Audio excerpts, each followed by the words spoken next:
Some women dream of love and marriage. Martha Beck dreamed of that too, until she learned that murder felt better than both. In 1949, America discovered that Cupid's arrow could be dipped in poison, and the hand that wrote love letters could just as easily tighten around a throat. Welcome to True Crime Headquarters, where the stories get darker and the truth cuts deeper. Tonight, we're delving into 4 chilling crime stories. I'm glad you're here. If you enjoy these late-night truths, please like, comment, and subscribe. It helps the channel grow and keeps these stories alive. This is the story of the Lonely Hearts Killer. Now close your eyes, take a deep breath, and let's begin. Don't forget to subscribe, like, and leave a comment. Thank you. Tonight, we're tracking a predator who weaponized loneliness itself. A woman so hungry for devotion that she drowned anyone who stood between her and the man she called hers. But here's the twist that still chills investigators 75 years later. Martha Beck didn't just help her lover kill. She orchestrated it, perfected it, turned it into an art form where jealousy was the brush and bodies were the canvas. This is the story of the Lonely Hearts Killers. 2 monsters who found each other through a dating scam and decided that wasn't quite evil enough. Martha Jewel Seabrook entered the world in 1920 in Milton, Florida, already cursed by circumstances beyond her control.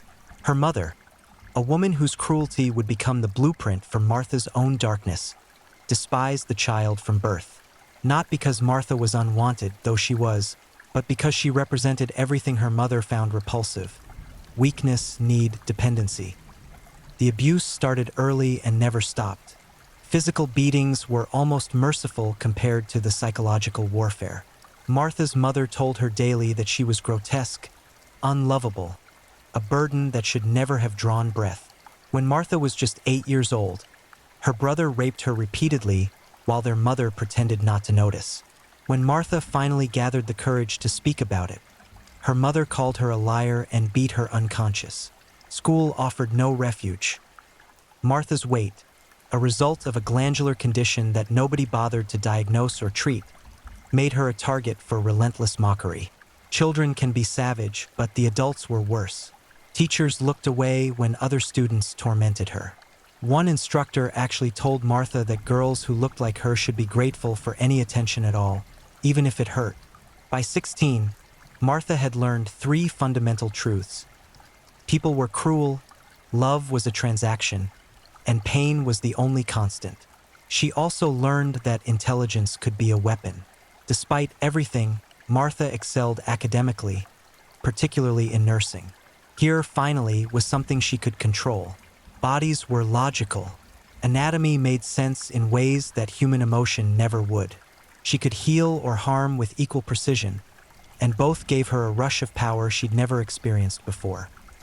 Her nursing career flourished even as her personal life disintegrated. Martha married Alfred Beck in 1944, a man whose last name she'd keep long after she'd destroyed him. Alfred was a bus driver, stable and boring, exactly the kind of man who might save someone like Martha from her demons. Except Martha didn't want to be saved. She wanted to be worshipped, and Alfred's quiet kindness felt like pity, which she found unforgivable. The marriage produced 2 children, daughters who Martha viewed with the same contempt her own mother had shown her. History didn't just repeat, it metastasized. Martha was cold to her girls, distant in ways that confused them since they were too young to understand that their mother was simply incapable of love as normal people experienced it. She fed them, clothed them, kept them alive, but these were mechanical actions, reflexes without warmth. When Alfred discovered Martha's first affair, a sordid entanglement with a married man from the hospital, he didn't rage or retaliate. He simply asked why. Martha's answer chilled him. Because I wanted to see if I could. There was no remorse, no shame, just clinical curiosity about her own capacity for betrayal. Alfred filed for divorce, took the children, and probably saved his own life without realizing it. Alone again at 27, Martha spiraled. She lost her nursing position after allegations of theft. medications going missing, specifically sedatives and painkillers. Nothing was ever proven, but the hospital quietly asked her to resign. She drifted through various jobs, each one ending badly, each termination adding another layer of bitterness to her already poisonous worldview. Depression consumed her, but it wasn't the kind that makes someone withdraw. Martha's depression was active, hungry, searching for meaning in increasingly dark places. She attended spiritualist churches, claimed to have psychic abilities, told anyone who'd listen that she could communicate with the dead. Whether she believed it or not didn't matter, it gave her attention, and attention was oxygen. Then came 1947, and everything changed. A friend suggested Martha try a Lonely Hearts Club, one of those mail-order romance services that promised to connect compatible souls through carefully crafted letters. It was pathetic, really trolling for love through the mail like some desperate spinster. But Martha was desperate, and desperation has no pride. She sent her letter and photograph to dozens of men. Most never responded. A few sent polite rejections. But one man wrote back with enthusiasm that seemed genuine. His name was Raymond Martinez Fernandez, and his letters were intoxicating, romantic, flowery, full of promises about destiny and soulmates and love that transcended the physical world. Raymond claimed to be a successful businessman from New York, cultured and well-traveled. He wrote about opera and fine dining, about trips to Spain and his deep appreciation for intelligent women. Martha read those letters dozens of times, memorizing every word, convincing herself that finally, someone saw past her exterior to the brilliant, passionate woman beneath. When they agreed to meet in December 1947, Martha prepared like she was heading to her own coronation. She bought new clothes she couldn't afford, practiced conversations in the mirror, built elaborate fantasies about their future together. This was it. This was her reward for surviving all those years of abuse and loneliness. Fate was finally paying her back. Raymond Fernandez stepped off the train in Pensacola, Florida, and Martha's fantasy cracked immediately. The man before her was shorter than she'd imagined, older, with a toupee that sat slightly wrong on his head. But his eyes were worse. They were predator's eyes, calculating and cold, scanning Martha not with love but with assessment. He was measuring her usefulness. What Martha didn't know yet was that Raymond Fernandez was a con man, a serial swindler who'd perfected the art of seducing vulnerable women through Lonely Hearts Clubs, then stealing their money and disappearing. He'd done it dozens of times across multiple states, leaving broken hearts and empty bank accounts in his wake. Martha was supposed to be just another mark. Seduce her, drain her savings, vanish, but something unexpected happened. They talked through the night in Martha's small apartment, and Raymond found himself genuinely intrigued. Not attracted, never that, but intrigued by Martha's darkness, by the rage simmering just beneath her desperate need for affection. She was damaged in ways that matched his own pathology. She was useful. And Martha? Martha fell completely, obsessively, insanely in love. Not with who Raymond actually was, but with the idea of him, with the fantasy she'd constructed from his letters. She would have done anything for him, anything at all. Raymond tested this theory quickly. Within days, he confessed his true profession, that he was a con artist who seduced women for money. He expected shock, rejection, maybe even a call to the police. Instead, Martha laughed. It was a sound like breaking glass, sharp and wrong. "Teach me," she said. "Let me help." That's when Raymond Fernandez realized he'd found something far more valuable than another victim. He'd found a partner who could help him refine his operation, someone who could play the role of sister or friend to make his marks feel safe. But more than that, he'd found someone whose capacity for violence might even exceed his own. They left Florida together in January 1948, Martha abandoning her children without a backward glance. She wrote her mother a brief note, "I've found my purpose." And she had, just not the kind of purpose that ends in happiness. The pattern they developed was elegant in its simplicity and horrifying in its execution. Raymond would scan Lonely Hearts publications, selecting women who seemed particularly vulnerable, widows with insurance money, divorcees with property, spinsters with inheritances. He'd write his practiced letters, each one a masterpiece of emotional manipulation, promising love and companionship to women starving for both. Martha played multiple roles depending on what the situation required. Sometimes she was Raymond's sister, there to vouch for his character and respectability. Other times she was his friend or business partner, another barrier between the victim and the truth. Her nursing background proved invaluable. She knew how to read people, how to identify their weaknesses, how to apply just the right amount of pressure to make them trust, confess, comply. Their first victim together was Myrtle Young, a widow from Arkansas who'd been corresponding with Raymond for months. Myrtle believed she'd found her second chance at love, a man who appreciated her kindness and didn't care about her modest savings. When Raymond suggested they marry and combine their resources, Myrtle agreed immediately. Martha accompanied Raymond to Arkansas, playing the role of concerned sister who wanted to ensure her brother was making the right choice. She smiled warmly at Myrtle, complimented her home, helped with wedding preparations. All the while, she was cataloging Myrtle's possessions, calculating their worth, planning the theft. The wedding was small and sweet. Myrtle wore her late mother's pearls and cried happy tears.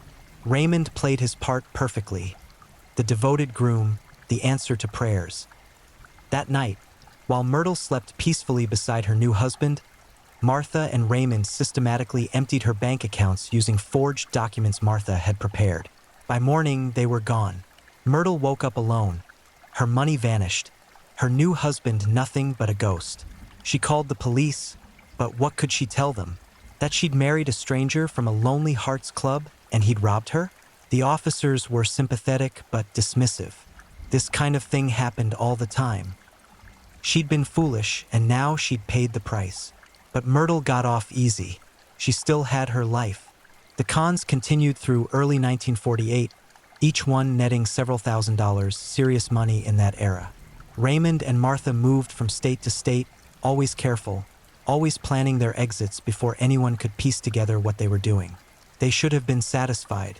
The scheme was working perfectly, except Martha was never satisfied.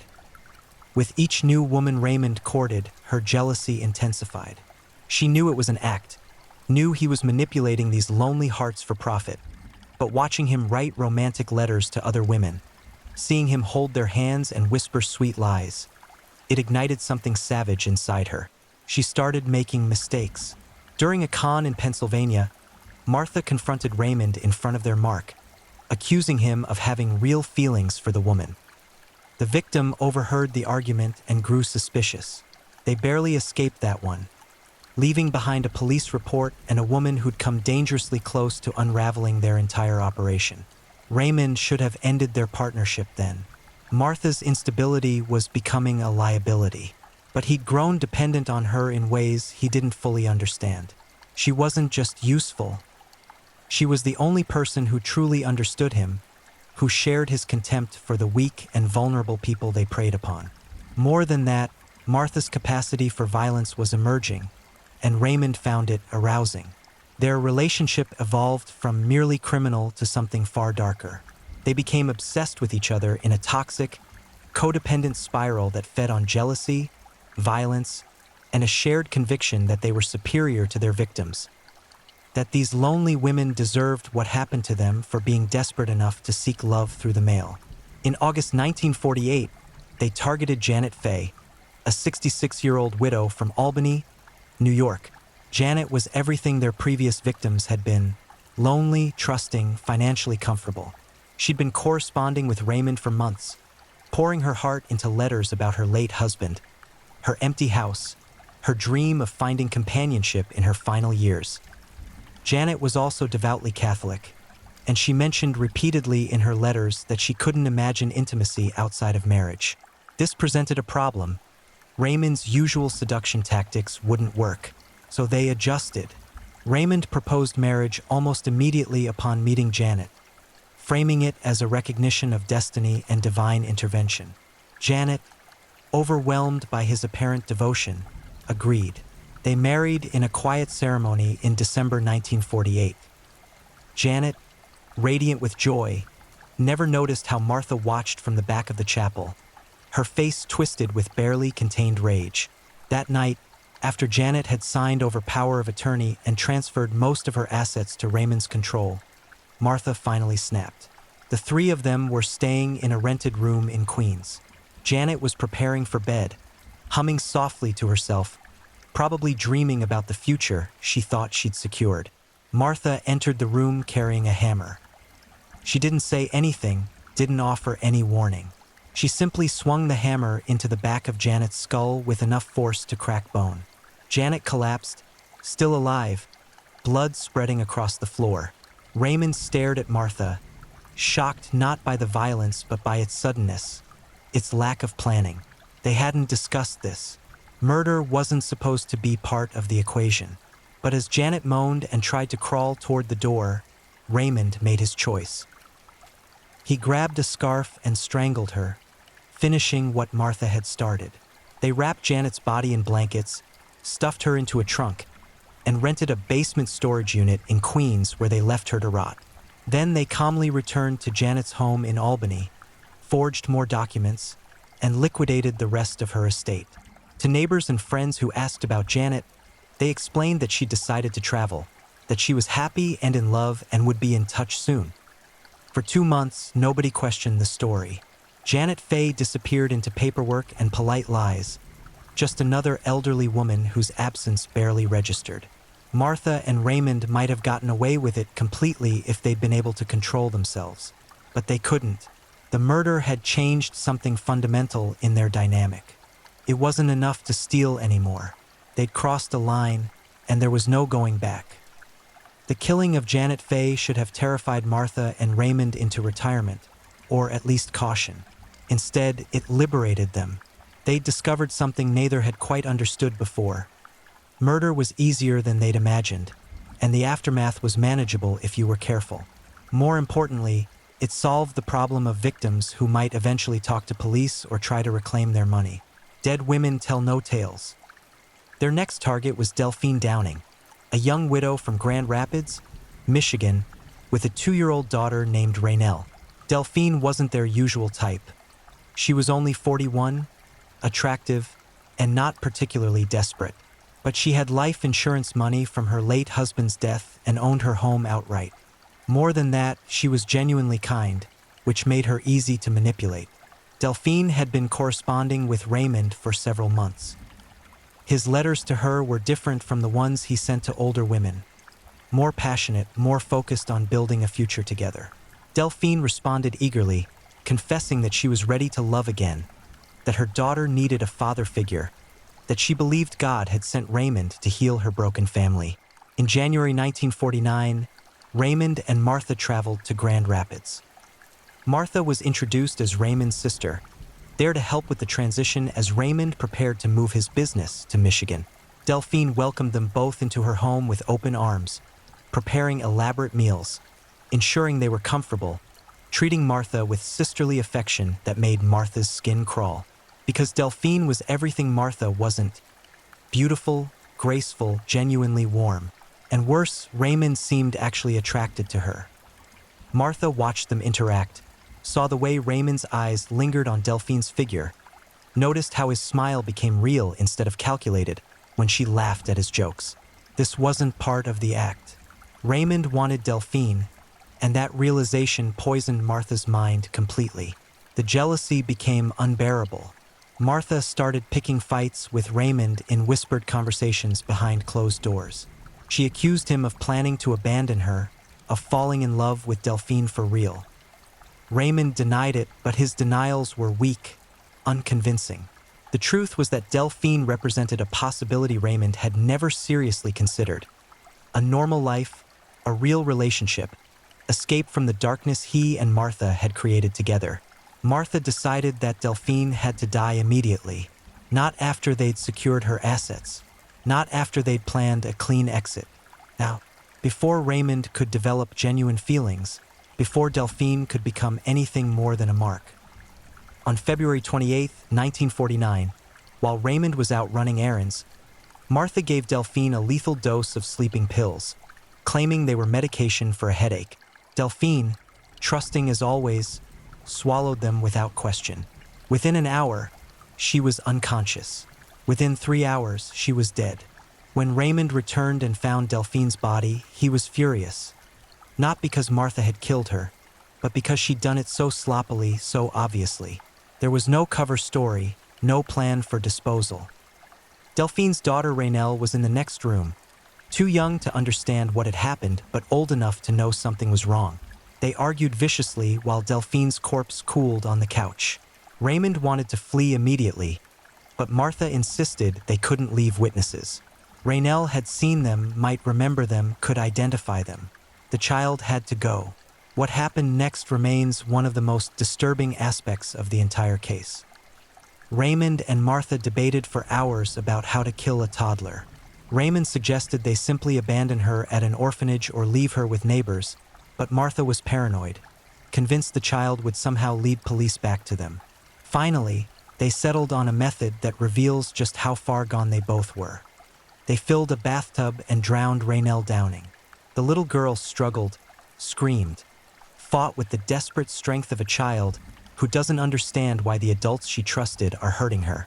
Martha held her under the water while Raymond stood guard, ensuring no neighbors heard the commotion. It took several minutes for Raynell to stop moving. They left her body in the bathtub and walked away. Even for Martha and Raymond, this crossed a line that couldn't be uncrossed.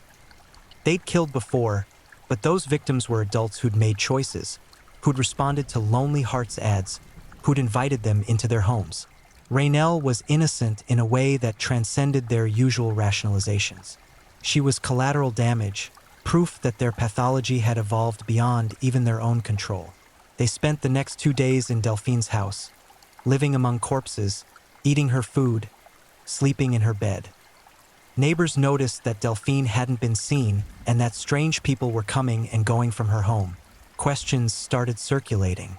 A particularly observant neighbor called the police when she saw Raymond and Martha loading items from Delphine's house into a rental truck. The police arrived on March 1st, 1949, expecting to investigate a possible robbery. Instead, they found 2 bodies. Delphine's in the basement where they'd moved her, and Raynell's still in the bathtub, her small body already starting to decompose. Raymond and Martha were in the house when police entered. They could have run, could have fought, could have tried to escape. Instead, they simply stared at the officers with expressions that witnesses later described as almost relieved. The game was over. They'd been caught. During the initial interrogation, both remained silent, offering nothing beyond names and basic biographical information. The police suspected they'd stumbled onto something bigger than a simple double homicide. The way Martha and Raymond interacted suggested practice partnership, criminal sophistication that comes from experience. Detectives began working backward, tracing the couple's movements through hotel registrations, rental agreements, and banking records. What they discovered was a trail of destruction stretching across multiple states, a pattern of missing women and drained bank accounts that suggested Martha Beck and Raymond Fernandez weren't just killers. They were specialists. The media descended on Grand Rapids like locusts. The Lonely Hearts Killers, a name that newspapers coined within days of the arrest, were perfect for headlines. Here was everything the public craved. Sex, money, murder, and 2 defendants so bizarre they seemed ripped from a pulp novel. Photographs of Martha and Raymond filled front pages across America. Martha, heavy and severe, glaring at cameras with undisguised contempt. Raymond, small and weaselly, hiding behind his toupee and dead eyes. Together they looked like a nightmare couple, and the public couldn't get enough. During interrogation, Raymond initially tried to maintain his innocence, spinning elaborate stories about being framed or coerced.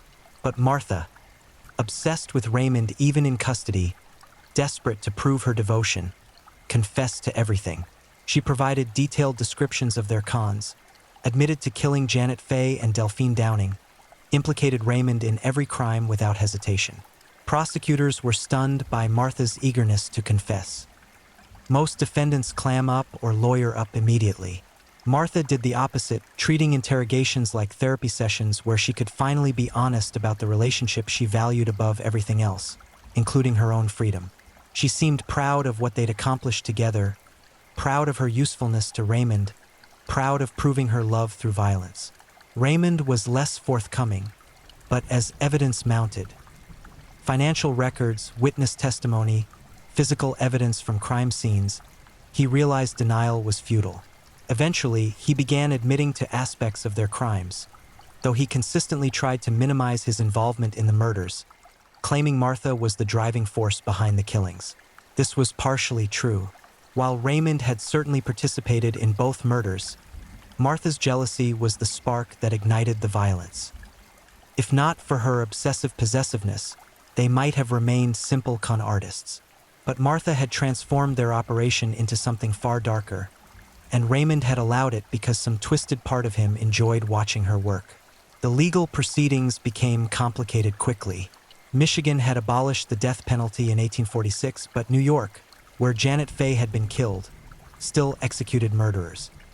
Prosecutors in both states wanted the defendants, but New York's ability to seek capital punishment made extradition inevitable.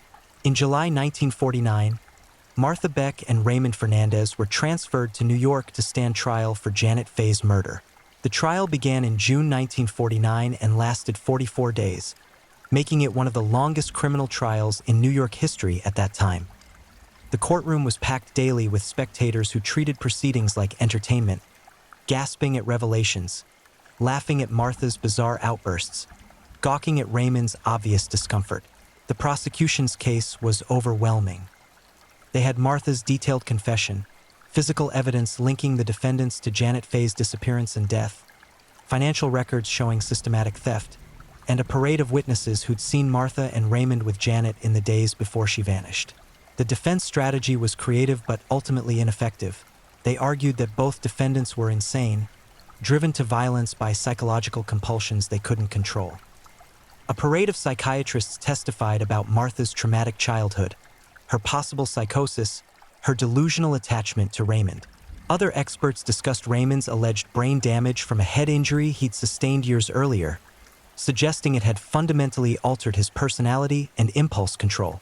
The prosecution countered with their own experts who testified that both defendants were perfectly sane, fully aware of their actions, and capable of distinguishing right from wrong. The fact that they'd successfully operated their criminal enterprise for over a year, carefully planning cons and avoiding detection, proved they possessed the rational thinking that precluded an insanity defense. Throughout the trial, Martha's behavior was disturbing and revealing. She wrote love letters to Raymond daily, which he mostly ignored. She blew him kisses across the courtroom. She glared at any woman who looked at him, including female jurors and court reporters.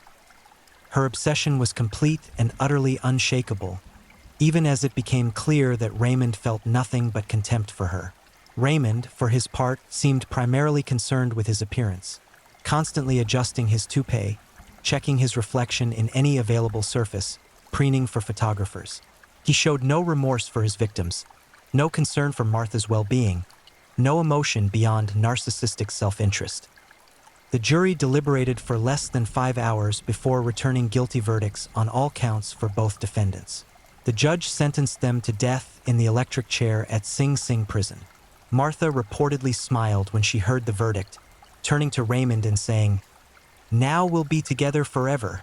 Appeals dragged on for over a year, but every legal avenue closed. The conviction was solid, the evidence overwhelming, the crimes too heinous to inspire judicial mercy. The execution was scheduled for March 8, 1951. In the months leading up to their deaths, Martha and Raymond were housed separately, but continued corresponding through letters that prison officials monitored and later released to researchers. Martha's letters were obsessive declarations of love, detailed fantasies about an afterlife where they could finally be together without interference. Raymond's letters were brief, mostly requests for magazines or cigarettes, with occasional half-hearted romantic phrases that seemed designed to keep Martha compliant rather than express genuine feeling. Martha's final days were spent writing a statement she hoped would be published after her death, a manifesto justifying her crimes as acts of devotion, arguing that true love required absolute commitment, even unto murder. She genuinely believed she'd done nothing wrong, that killing for Raymond was proof of love's power, that their victims were simply obstacles that had to be removed. Raymond spent his final days reading and smoking, largely withdrawn from reality. He granted one final interview to a reporter where he claimed to regret nothing except getting caught. When asked about his feelings for Martha, he shrugged and said, "She was useful until she wasn't." On March 8, 1951, Raymond Fernandez was executed first. He walked to the electric chair calmly, declined to make a final statement, and died after 2 electrical surges lasting approximately 4 minutes total. His last words to the prison chaplain were reportedly, "I hope Martha doesn't expect me to wait for her." Martha Beck was executed shortly after, becoming one of the relatively few women executed in New York State's history. Her last meal was fried chicken, French fries, and salad. Her last words before they activated the electric chair were, "My story is a love story. People will understand someday." 2,000 volts coursed through her body. She died within minutes. The prison doctor declared her dead at 11:41 p.m. In the end, Martha Beck murdered for love, or what she believed was love. Her victims died because they threatened her fantasy of devotion, because they represented competition for Raymond's attention, because their very existence challenged Martha's delusion that she and Raymond were soulmates destined to be together. The Lonely Hearts Killers case exposed the dark underbelly of post-war America. The epidemic of loneliness that made vulnerable people easy prey, the desperation that drove women to seek love through mail-order services, the cruelty that humans are capable of when they convince themselves that other people matter less than their own desires. Somewhere in unmarked graves and distant cemeteries, the victims remain Janet Fay, Delphine Downing, Little Raynell Downing, and potentially others whose deaths were never connected to Martha and Raymond. Women who wanted nothing more than companionship, a child who wanted nothing more than her mother. All of them sacrificed to feed Martha Beck's bottomless hunger for a love that never existed in the first place. The monster Martha Beck spent her life hunting was validation, acceptance, proof that she deserved to be loved despite everything.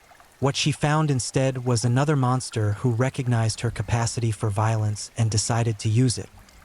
Together, they proved that sometimes the most dangerous predators aren't solitary hunters. Sometimes they hunt in pairs, feeding off each other's pathology until the body count becomes their only shared language. And that's perhaps the most terrifying truth the Lonely Hearts Killers revealed, that evil doesn't always work alone. Sometimes it finds a partner. If you're new here, welcome to the channel, where we dive into true crime stories with calmness and respect. A special shout out to my amazing subscribers who've been with me from the start. Thank you for your incredible support. If you're still with me, drop a comment. Let me know where you're tuning in from and what time it is in your part of the world. Or just say hello so I know you're still here. And if you haven't already, make sure to like this video and hit subscribe so you won't miss any of our upcoming true crime stories perfect for winding down. Now, let's move on to our second story. Story 2, The Flesh Collector. Some doors were never meant to be opened. What the police found inside didn't just break laws, it shattered souls. Tonight, we're stepping into the frozen heart of Prague, where a man named Ladislav Hojier didn't just cross the line between sanity and madness, he obliterated it. This isn't a story about murder. It's about what happens when the darkest impulses find a willing vessel, when fantasy becomes flesh, and when the unthinkable becomes routine. Ladislav Hojier wasn't hunting victims. He was collecting pieces. Prague, 2002. The city gleamed with medieval spires and cobblestone whispers, a place where history breathed through every alleyway. But inside a crumbling apartment building on the outskirts, something rotten was festering. The neighbors never suspected. How could they? The man who lived in apartment 47 seemed unremarkable, middle-aged, quiet, forgettable. He came and went like a shadow, never causing trouble, never drawing attention. But shadows can hide monsters. Ladislav Hojier was 34 years old when his world began its descent into nightmare. He worked menial jobs, drifted through life without purpose or passion, and lived alone in a space that reeked of decay and neglect. The walls were stained with years of cigarette smoke and something darker, something the landlord never bothered to investigate. Why would he? Rent came on time. The tenant didn't complain. In the grand machinery of urban indifference, Ladislav Hojier was invisible. And invisibility was exactly what he needed. The cracks in his psyche had been forming for years, hairline fractures that spread and deepened with every passing season. He consumed violent pornography with the devotion of a scholar, spending hours absorbing images that would turn most stomachs. But Hojier wasn't most people. These images didn't repulse him, they instructed him. They became his curriculum, his blueprint for something far more sinister than mere fantasy. By early 2002, watching wasn't enough anymore. The first victim was a young woman whose name has been lost to the void of incomplete records and bureaucratic failures. She made the fatal mistake of trusting a stranger's smile, of believing that people were fundamentally decent. Hojier lured her to his apartment with promises we'll never fully understand. Perhaps work, perhaps companionship, perhaps something as simple as a drink to warm against Prague's bitter cold. She walked through his door. She never walked out. What happened inside that apartment defies the comfortable narratives we tell ourselves about evil. This wasn't a crime of passion or desperation. It was methodical, calculated. Hojier had prepared his space like an operating theater, except the operation had nothing to do with healing. He had tools, knives sharpened to surgical precision, saws borrowed from hardware stores, plastic sheeting purchased without raising suspicion. He killed her, but death was just the beginning of her nightmare. Hojier dismembered her body with the patience of a craftsman. He worked slowly, deliberately, dividing flesh from bone, separating limbs from torso, reducing a human being to component parts. The apartment became an abattoir, blood soaking into floorboards that would never come clean. He kept pieces of her, not all, just the parts that interested him. The rest he disposed of with chilling efficiency, scattering remains across Prague like breadcrumbs that would take investigators years to follow. But one victim wasn't sufficient. The act hadn't satisfied whatever hunger gnawed at Hojier's core. It had only whetted his appetite. He was learning, refining his technique, understanding what worked and what didn't. The psychology of serial murder is complex, but certain patterns emerge with terrifying consistency. The first kill is often clumsy, experimental. By the second, the murderer has found their rhythm. Hojier was no exception. His second victim came months later, another woman whose trust proved fatal. She disappeared from Prague streets without fanfare, just another missing person in a city where people vanished with disturbing regularity. Her family filed reports. Police took statements. But in the chaos of urban crime, individual cases blur together, becoming statistics rather than tragedies. Hojier brought her to his apartment, that same suffocating space now baptized in blood. He repeated his ritual with growing confidence, the dismemberment more efficient this time, the disposal more carefully planned. He was perfecting his craft, becoming the thing nightmares are sculpted from. And still, nobody noticed.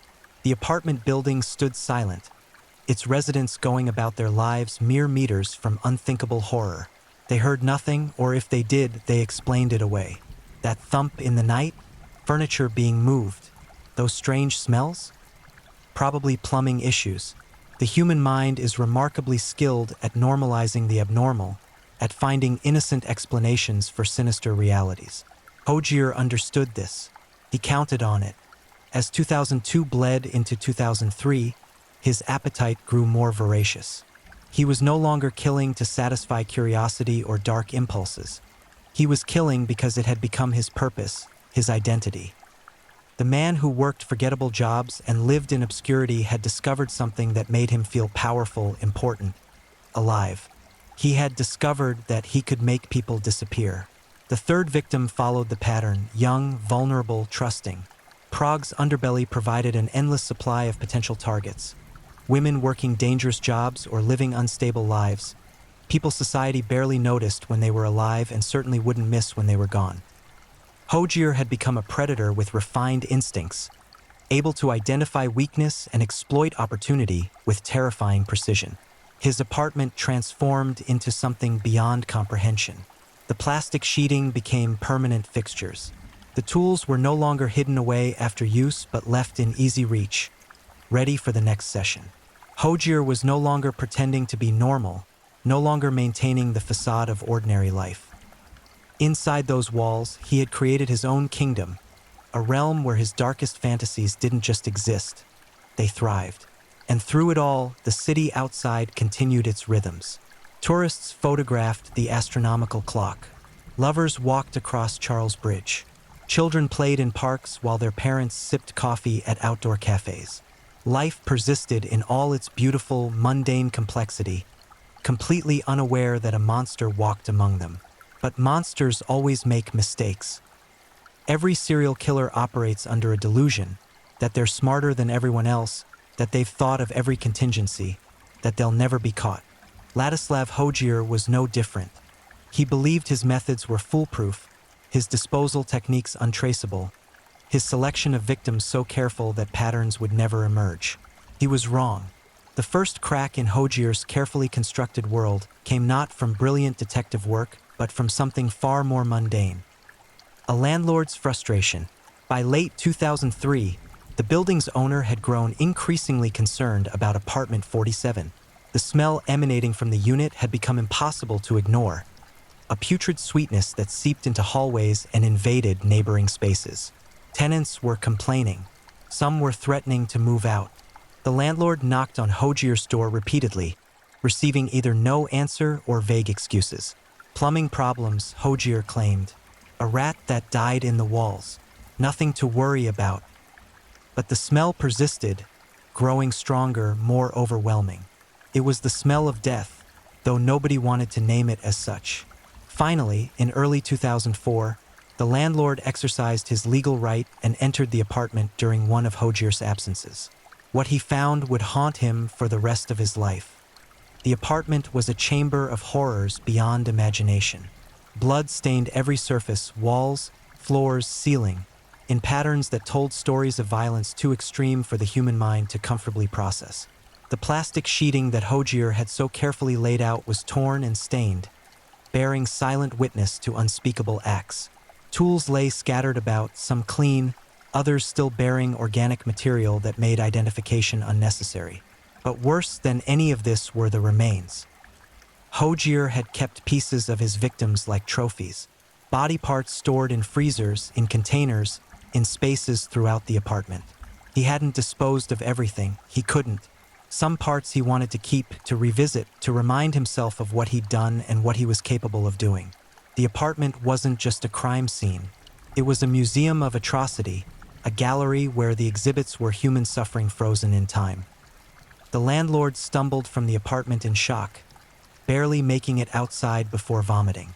His hands shook as he dialed emergency services, his voice breaking as he tried to explain what he'd seen.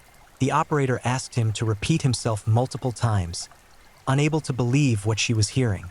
Within the hour, police descended on the building like a storm. The scene that greeted investigators was unprecedented in Prague's criminal history. Hardened detectives who'd worked murders, suicides, and accidents found themselves unprepared for the scale of horror contained within that single apartment. Some had to leave the scene to compose themselves. Others stood in silent shock, their training insufficient for this level of depravity. Crime scene photographers documented everything with clinical precision, their cameras capturing images that would become evidence but also nightmares. Forensic specialists began the painstaking process of cataloging remains, trying to determine how many victims Hojier had claimed. The answer wouldn't come easily. Bodies had been dismembered so thoroughly that matching parts became a macabre jigsaw puzzle with missing pieces. But Hojier himself had vanished. The police issued alerts across Prague, then across the Czech Republic, then internationally. His photograph circulated through law enforcement channels. A middle-aged man with unremarkable features, the kind of face that blended into crowds and left no impression, which made him all the more dangerous. Where had he gone? Did he know the authorities were closing in? Had he fled the country, disappearing into the anonymity of Europe's borderless interior?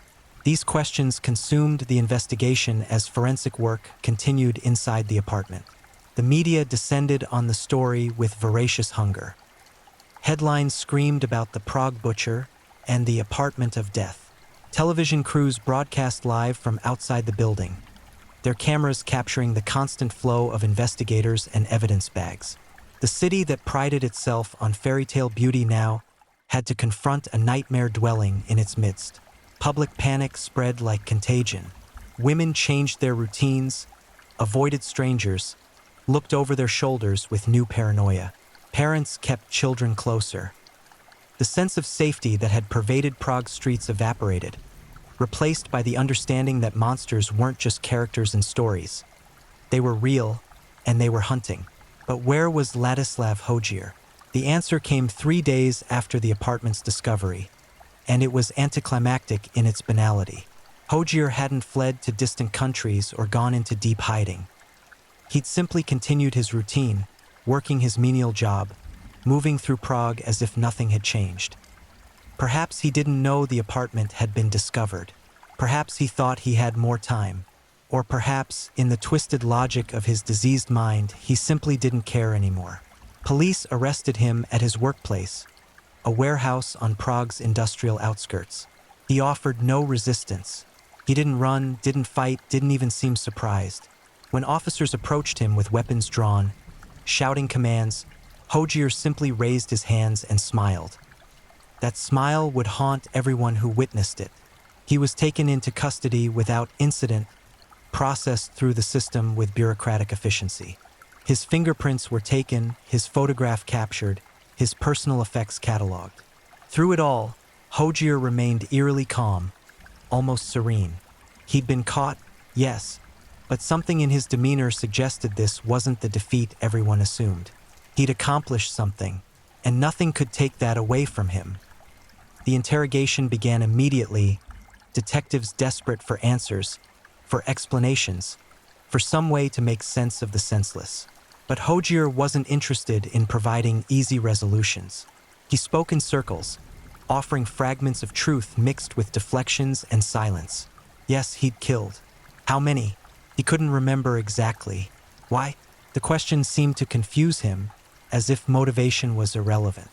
Because I wanted to, he finally said, his voice flat and emotionless. Because I could. It was the answer that wasn't an answer, the explanation that explained nothing. Psychologists would later try to parse his words, looking for deeper meaning, for childhood trauma or neurological abnormalities that might contextualize his actions. But sometimes the monster's truth is simpler and more terrifying than any clinical diagnosis. He killed because he enjoyed it. Understanding Ladislav Hodzier requires descending into psychological territories most people prefer to ignore. We want our monsters to be obvious, raving lunatics with wild eyes and incoherent speech. We want them clearly branded as other, so we can reassure ourselves that such evil could never touch us or emerge from among us. Hodzier destroyed that comfort. He was intelligent, functional, and utterly devoid of empathy. Psychological evaluations conducted after his arrest revealed a man with above-average intelligence but profound emotional deficits. He could understand that society considered murder wrong in an academic sense, but he couldn't internalize that wrongness. Other people weren't real to him, not in the way they're real to those of us burdened with conscience and empathy. They were objects, tools, materials for his experimentation. Dr. Pavel Novak, one of the forensic psychologists assigned to evaluate Hodzier, spent dozens of hours interviewing him in the months following his arrest. What emerged from those sessions was a portrait of psychological devastation that began long before the first murder. Hodzier's childhood, while not dramatically abusive, was marked by profound emotional neglect. His parents were distant, his father absent either physically or emotionally, his mother overwhelmed and disengaged. He grew up in environments where his emotional needs went unmet, where connection and attachment never formed properly. By adolescence, he'd already developed concerning behaviors, cruelty to animals, fascination with violence, inability to form genuine friendships. But none of this was dramatically different from thousands of other troubled children who never become killers. The question that haunted investigators was simple and unanswerable. What pushed Hojier from disturbed individual to murderous predator? Where was the point of no return? Dr. Novak's reports suggested there wasn't a single moment, but rather a gradual accumulation of choices and circumstances. Hojier's consumption of violent pornography in his 20s intensified his distorted thinking, providing both stimulus and justification. He began to see violence not as aberration but as hidden truth, the thing everyone secretly wanted but was too cowardly to pursue. He told me that he felt liberated when he killed the first time, Dr. Novak later testified. He described it as finally being honest, finally acting on impulses everyone has but suppresses. He genuinely believed that murder was just truth without social pretense. This delusion that everyone harbored similar dark desires allowed Hojier to commit atrocities without guilt or remorse. He wasn't doing anything wrong, in his twisted perspective. He was simply more honest than others, more willing to embrace human nature's darkest aspects. The dismemberment of his victims wasn't random or purely practical. Hojier derived satisfaction from the act itself, from the methodical reduction of person to parts. It gave him a sense of control and power that his ordinary life never provided. In his apartment, he was God, deciding who lived, who died, what remained, and what disappeared. But beyond the psychology lay questions even more disturbing. How many victims had there actually been? Forensic investigators struggled with this question for months. The remains found in Hojier's apartment could be definitively linked to at least 3 women, but evidence suggested more. DNA testing revealed fragments from possibly 2 additional victims, though identification proved impossible. These were women who'd existed on society's margins, sex workers and homeless individuals whose disappearances barely registered. Hojier himself was unhelpful in establishing a final count. Sometimes he claimed 3 victims. Other times he suggested more, offering numbers that ranged from 5 to 8 depending on his mood and the interviewer. He seemed to enjoy the ambiguity, the way uncertainty gave him continued relevance and power even from behind bars. He's lying to stay important, one investigator observed. Every unsolved missing persons case becomes potentially his. Every unidentified remain possibly his work. He's achieved a kind of immortality through ambiguity. The trial, when it finally began in late 2004, was a media circus unlike anything Czech courts had experienced. Security was unprecedented, with Hojier transported under heavy guard and courtrooms screened for weapons and recording devices. The prosecution's case was overwhelming. Physical evidence, forensic reports, Hojier's own admissions during interrogation. There was never any question of guilt, only of how to properly punish such unimaginable crimes. The defense attempted to argue diminished capacity, suggesting that Hojier's psychological abnormalities should mitigate his culpability. Expert witnesses testified about personality disorders, attachment failures, and neurological quirks. But the prosecution countered with equal expertise, demonstrating that Hojier had known his actions were illegal, had taken steps to conceal them, and had demonstrated clear premeditation. He wasn't insane by legal standards. He was evil by any standard. Throughout the trial, Hojier remained eerily composed. He sat quietly, occasionally taking notes, watching proceedings with the detachment of someone observing a play. When called to testify, he spoke clearly and without obvious emotion, describing his crimes with the clinical precision of someone discussing a hobby rather than murder. "I wanted to understand what people were like inside," he explained at one point. "You can't really know someone from the outside. You have to open them up, see how they work, what they're made of. It's the only way to achieve real knowledge." The courtroom fell silent at these words, spectators struggling to process such profound disconnection from human empathy. This was a man who'd completely inverted normal moral understanding, who'd transformed violence into philosophy and murder into methodology. The victims' families, those who could be identified and notified, attended the trial in varying states of grief and rage. They listened to detailed descriptions of what had been done to their loved ones, forcing themselves to bear witness even as every word carved fresh wounds. Some wept openly. Others sat in stony silence, their pain too deep for tears. Hojier never looked at them, not once. The verdict was never in doubt. Ladislav Hojier was convicted on multiple counts of murder, desecration of corpses, and numerous related charges. The judge's sentencing took nearly an hour to read, cataloging each horror in legal language that somehow made the atrocities even more chilling through its clinical precision. Life imprisonment, no possibility of parole, the maximum sentence available under Czech law. Hojier accepted the verdict without visible reaction, as if the court's decision was simply confirmation of facts he'd already accepted. He was escorted from the courtroom for the final time, disappearing into the Czech prison system where he would spend the remainder of his days. But the story didn't end there. It never does with cases like this. The apartment building where Hojier committed his crimes became infamous, a site of dark tourism that management tried desperately to discourage. People would stand outside, taking photographs, speaking in hushed tones about the horrors that had occurred within. Apartment 47 itself remained vacant for years, no tenant willing to occupy a space so thoroughly stained by evil. No amount of cleaning sufficient to erase what had happened there. Eventually, the building was renovated, apartment numbers changed, any trace of its notorious history erased through bureaucratic sleight of hand. But locals knew. They always knew. The investigation into Hojier's potential additional victims continued for years.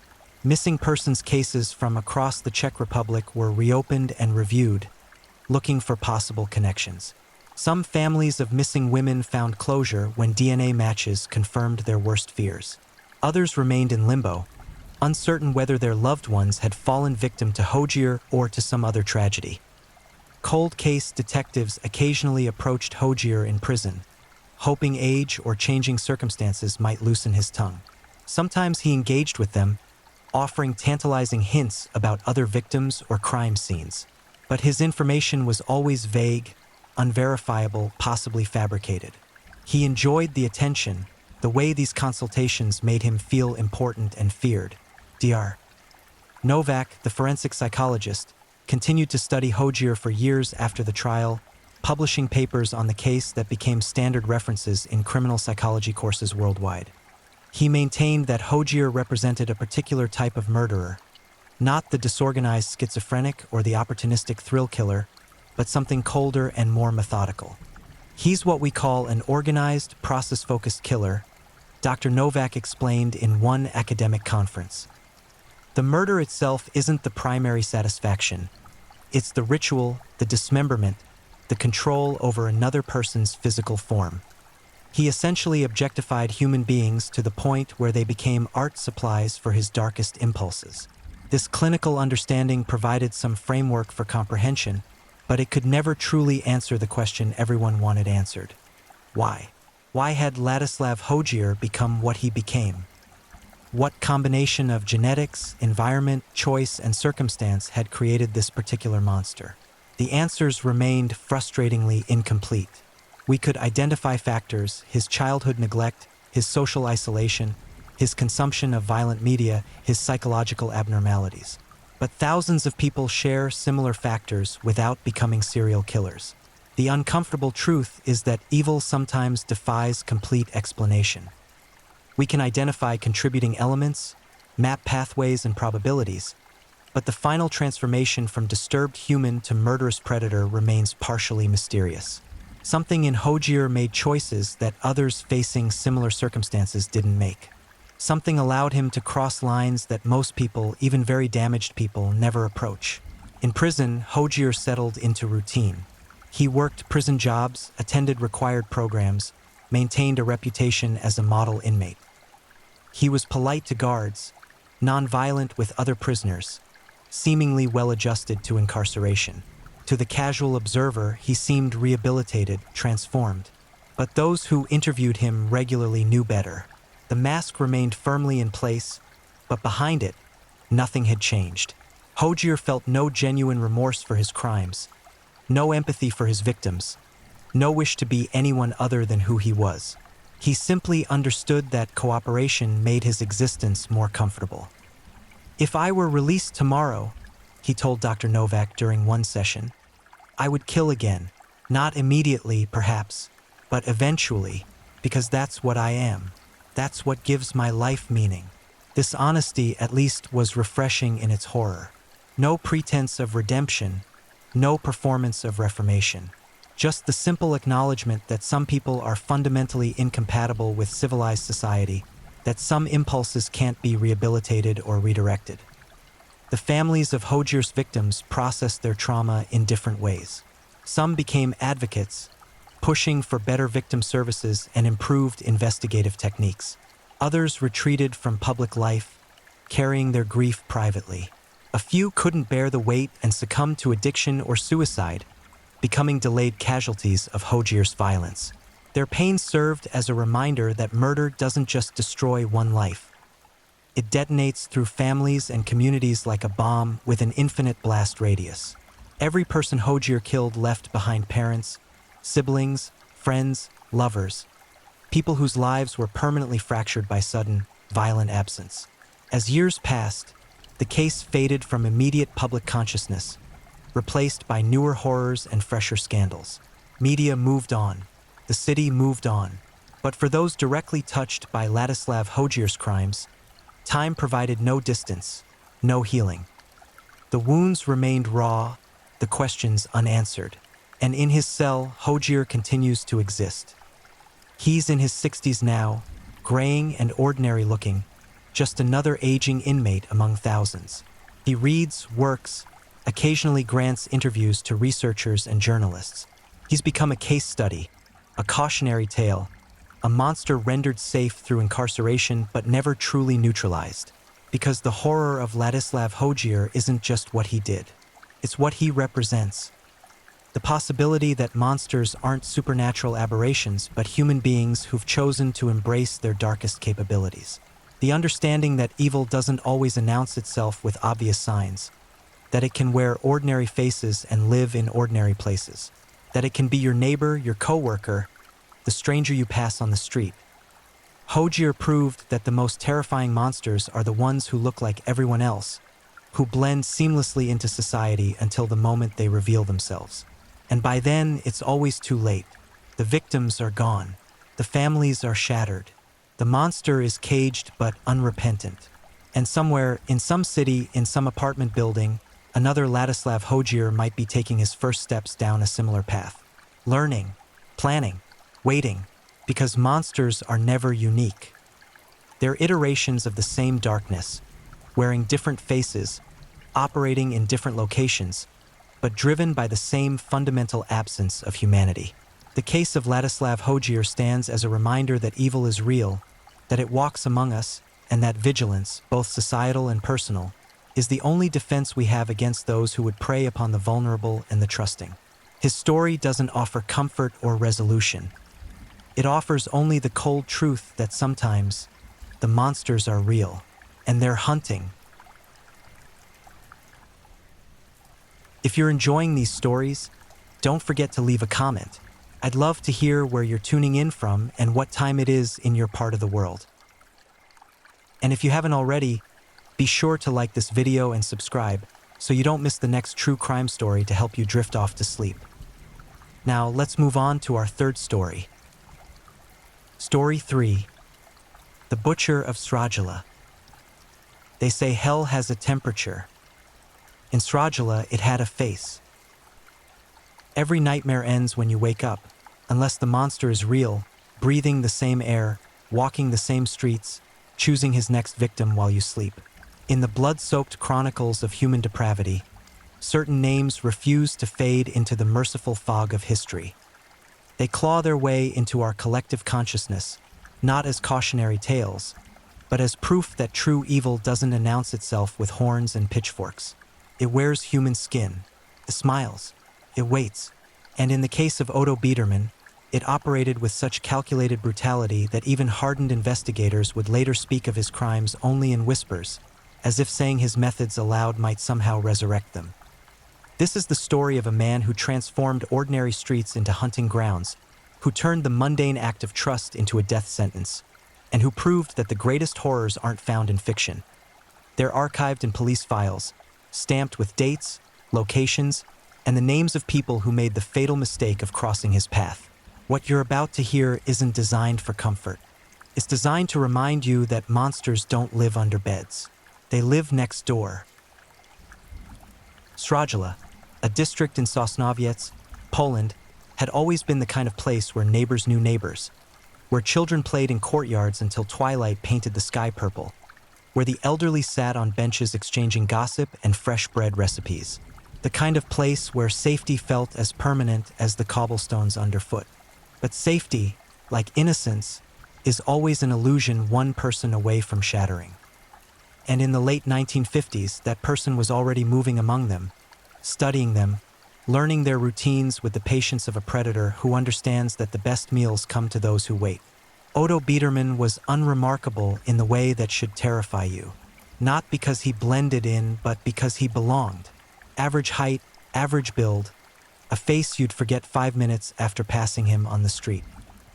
He had the kind of ordinariness that acts as camouflage in plain sight, the genetic lottery of mediocrity that allows certain men to operate without suspicion. His eyes, those who remembered him would later say, were the only tell, flat, dark, devoid of the spark that signals empathy or warmth. But who studies eyes when a man offers to help carry your groceries? Who questions kindness when it arrives wrapped in a polite smile? Born in 1930, Biederman's early years offered few clues to the monster he would become. His childhood, by most accounts, was unremarkable.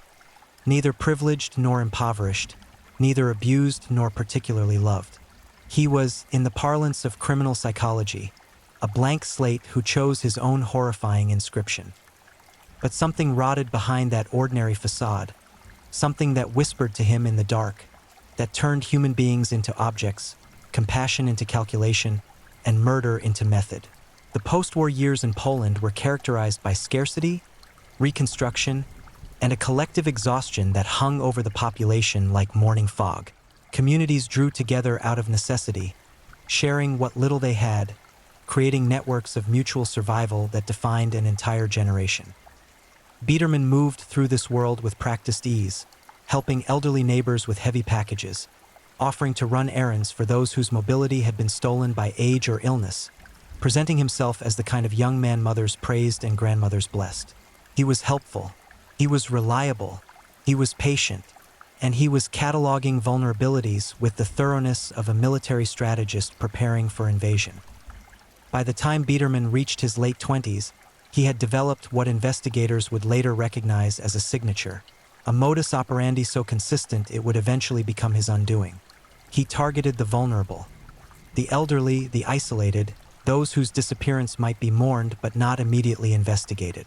He studied his victims with the thoroughness of a scholar, learning their habits, their schedules, their moments of maximum vulnerability. He knew when the mailman arrived. He knew which days families visited. He knew who had friends and who had only loneliness for company. And when he struck, he did so with a brutality that defied explanation. His first confirmed kill occurred in the frigid winter of 1958, though investigators would later suspect earlier murders that were never conclusively linked to his name.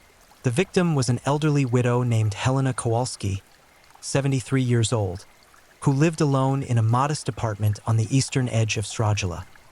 Helena was known throughout the neighborhood for her kindness, for feeding stray cats despite her meager pension, for attending church every Sunday without fail, for the way she remembered everyone's birthday with handwritten cards that arrived precisely on time. She was also known for being careful. Her daughter visited twice weekly, her neighbors checked on her regularly, and she never opened her door without first asking who stood on the other side. She wasn't careless.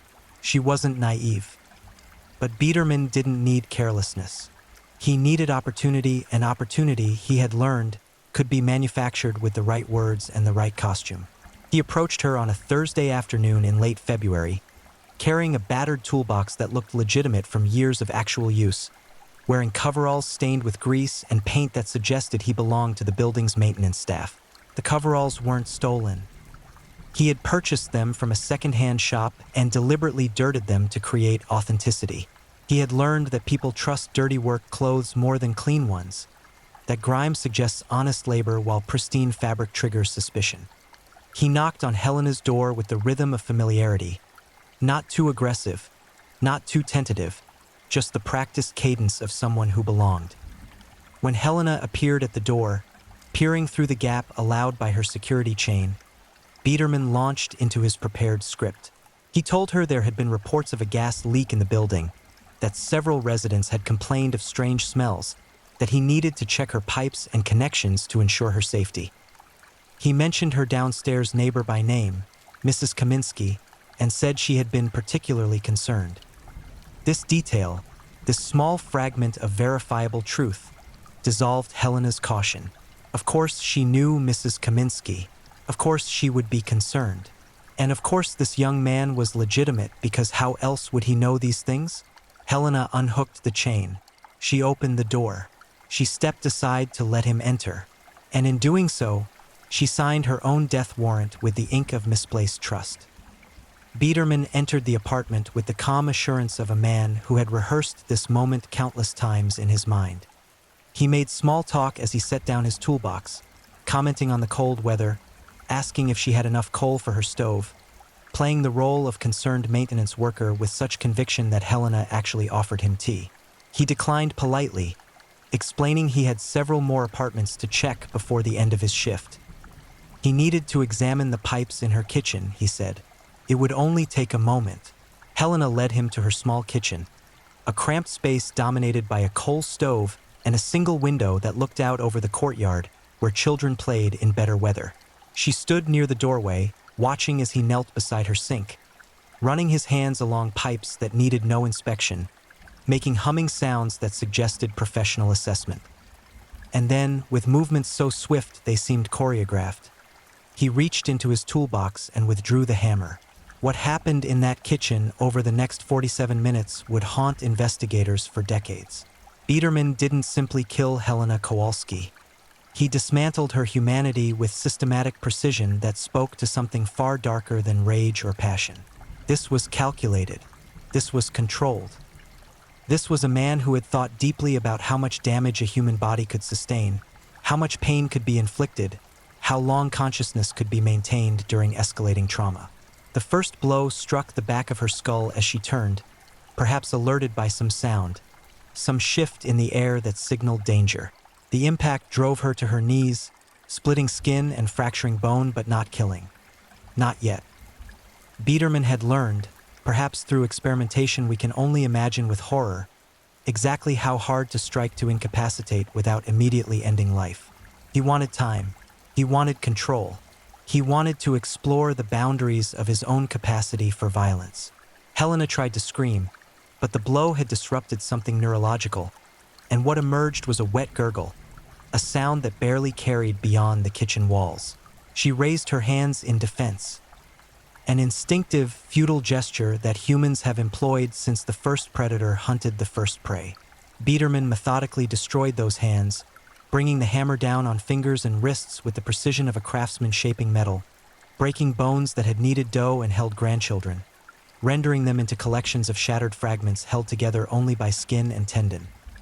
He struck her face next, obliterating features that had smiled and frowned and expressed 7 decades of human emotion. The cheekbones collapsed inward. The nose disappeared into pulverized cartilage. The jaw dislocated and then shattered completely. Each impact produced sounds, wet cracks and thick splashes, that should have alerted neighbors, but the walls were thick and the afternoon was filled with the ordinary noises of urban life. A radio played somewhere. Children laughed in a distant apartment. Life continued its oblivious rhythm while death conducted its terrible symphony in Helena's kitchen.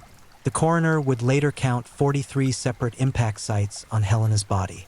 43 times Biederman raised that hammer and brought it down, each blow delivered with enough force to fracture or pulverize, each one adding to the comprehensive destruction of a human being. Her ribcage was caved in on the left side, puncturing her lung and causing massive internal hemorrhaging. Her skull showed multiple fracture lines radiating from impact points like cracks in thin ice. Her arms bore defensive wounds so severe that bone fragments had pierced through skin, creating compound fractures that would have required immediate surgery to save, if saving had been possible, if mercy had been part of the equation. But perhaps the most disturbing aspect of Helena's murder wasn't the violence itself, horrific as it was. It was what Biederman did after death finally claimed her. After the last electrical impulses faded from her ravaged brain, after the final shallow breath rattled from her collapsed chest, he stayed. For hours, he remained in that apartment, a predator lingering over his kill, engaging in behaviors that suggested his motivation transcended simple murder.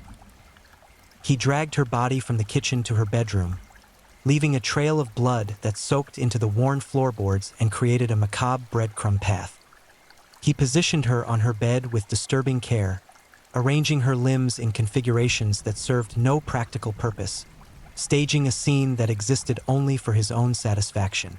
He removed her clothing, not for sexual gratification. Investigators found no evidence of sexual assault, but as another layer of violation, another way to strip away dignity and humanity, to reduce a person to an object that existed solely for his manipulation. Then he explored her apartment with the casual thoroughness of a man browsing a shop. He opened drawers and examined their contents. He rifled through her closet, running his hands over dresses she would never wear again. He found her small collection of valuables: a silver watch that had belonged to her late husband, a handful of zloty notes hidden in a tea tin, a brooch with a tiny diamond chip that she wore to church on special occasions. He pocketed these items not because he needed money, but because taking them completed the violation. They were trophies, proof of his power, tangible evidence that he had entered her life and extracted whatever he desired. In perhaps the most chilling detail, Biederman made himself at home in Helena's apartment after murdering her. He boiled water on her stove and made tea using her cups. He ate bread from her cupboard and butter from her icebox. He sat in her chair and looked through her photo albums, studying images of her younger self, her wedding day, her children at various ages, her grandchildren's smiling faces. He was inserting himself into her history, claiming space in a life he had just ended, asserting dominance that extended beyond death into the realm of memory and legacy. When he finally left, nearly 3 hours after entering, he cleaned the hammer with one of Helena's dishcloths and returned it to his toolbox. He washed his hands and face in her bathroom sink, watching blood swirl down the drain with detached interest. He put his tools away with the methodical care of a professional completing a job. And then he walked out, locking the door behind him with Helena's own key, which he dropped in a storm drain 2 blocks away. He emerged into the ordinary winter afternoon as if he had just completed a routine service call, nodding politely to a neighbor who passed him on the stairs, commenting that the cold was particularly bitter this year, receiving agreement and a complaint about coal prices before continuing on his way. Helena's body wasn't discovered for 3 days. The smell finally alerted neighbors, a sickly sweet corruption that seeped under her door and into the hallway, announcing death in a language that transcends culture and experience. Mrs. Kaminsky, the same neighbor whose name Biederman had used to gain entry, knocked first, then called the building supervisor when she received no answer. The supervisor unlocked the door, and the smell rolled out like a physical presence, driving both of them back into the hallway where Mrs. Kaminsky vomited against the wall, and the supervisor ran to call the police. When officers arrived and entered the apartment, even seasoned investigators, men who had served in the war, who had seen their share of death in its many forms, recoiled from what they found. One officer, a 20-year veteran named Pyotr Zaluski, vomited in the hallway before he could reach a window. Another, a younger man on only his second murder scene, requested immediate reassignment and left police work entirely within 6 months. The detective assigned to the case, a man named Jerzy Nowak who had spent 2 decades in homicide and believed he had developed immunity to horror, would later tell colleagues that Helena Kowalski's murder was the worst he had ever encountered. The brutality was comprehensive, the violence excessive even by the standards of passionate crimes, and the staging suggested a psychology that existed far outside the normal spectrum of human behavior. The initial investigation proceeded along predictable lines. Detectives interviewed neighbors, family members, anyone who might have had contact with Helena in her final days. They discovered the stolen items and theorized robbery as a motive, though the excessive violence seemed disproportionate to the modest value of what was taken. They questioned her son-in-law, following the statistical reality that most murder victims know their killers, that family members commit the majority of homicides. But he had an airtight alibi, confirmed by multiple witnesses and employment records that placed him 40 kilometers away when Helena died. The investigation stalled. With no physical evidence that pointed to a specific suspect, with no witnesses who had seen anything unusual, with no apparent motive that made sense, the case joined the growing stack of unsolved murders that accumulated in Nowak's office like sediment depositing layer by layer. He didn't close the file, but he couldn't advance it either. Helena Kowalski became another statistic, another tragedy, another reminder that some questions find no answers and some monsters leave no tracks. But Biederman was just beginning. Helena had been a test, an experiment to see if he could actually go through with it, to discover what it felt like to hold absolute power over another human life, to explore the dark territories of his own capacity for violence. And he had discovered that not only could he do it, but that he wanted to do it again. The murder had satisfied something in him, scratched an itch he hadn't known existed until he felt it stop itching. But satisfaction faded. The itch returned, and with it came the knowledge that he would kill again, that he had to kill again, that the ordinary world had become unbearably boring now that he had tasted the extraordinary rush of taking life. His second confirmed victim came 5 months later, in July of 1958. Stanislav Brzezinski was a 70-year-old retired miner whose lungs bore the black scars of decades underground, whose body was bent from years of physical labor, whose pension provided barely enough to survive on. He lived alone in a ground-floor apartment that smelled of tobacco and loneliness, visited occasionally by a nephew who came more out of obligation than affection. He was invisible in the way that old men often become. Present but unnoticed, alive but already ghostly, occupying space without making impact. Biederman studied Stanislav for 3 weeks before making his move. He learned that the old man walked to the corner shop every Tuesday and Friday for bread and cigarettes. He learned that the nephew visited on the first Sunday of each month, arriving around noon and leaving by 3. He learned that Stanislav slept poorly, often sitting by his window at night smoking and watching the street with the vacant stare of someone with too many memories and too much time to replay them. And he learned that Stanislav was trusting in the way that lonely people often are, desperate for human contact, willing to overlook caution for the promise of conversation. The approach was different this time. Biederman had refined his technique, learning from Helena's murder, understanding now that the entry was everything, that once inside the calculus shifted entirely in his favor. He didn't pose as maintenance this time. Instead, he presented himself as a census worker, carrying a clipboard and official-looking documents he had carefully forged using forms stolen from a municipal office. He knocked on Stanislav's door on a Wednesday afternoon, knowing the old man would be home, knowing he would be alone. When Stanislav opened the door, Biederman launched into his prepared speech about a government census, about collecting information on housing conditions and household composition, about civic duty and the importance of accurate data.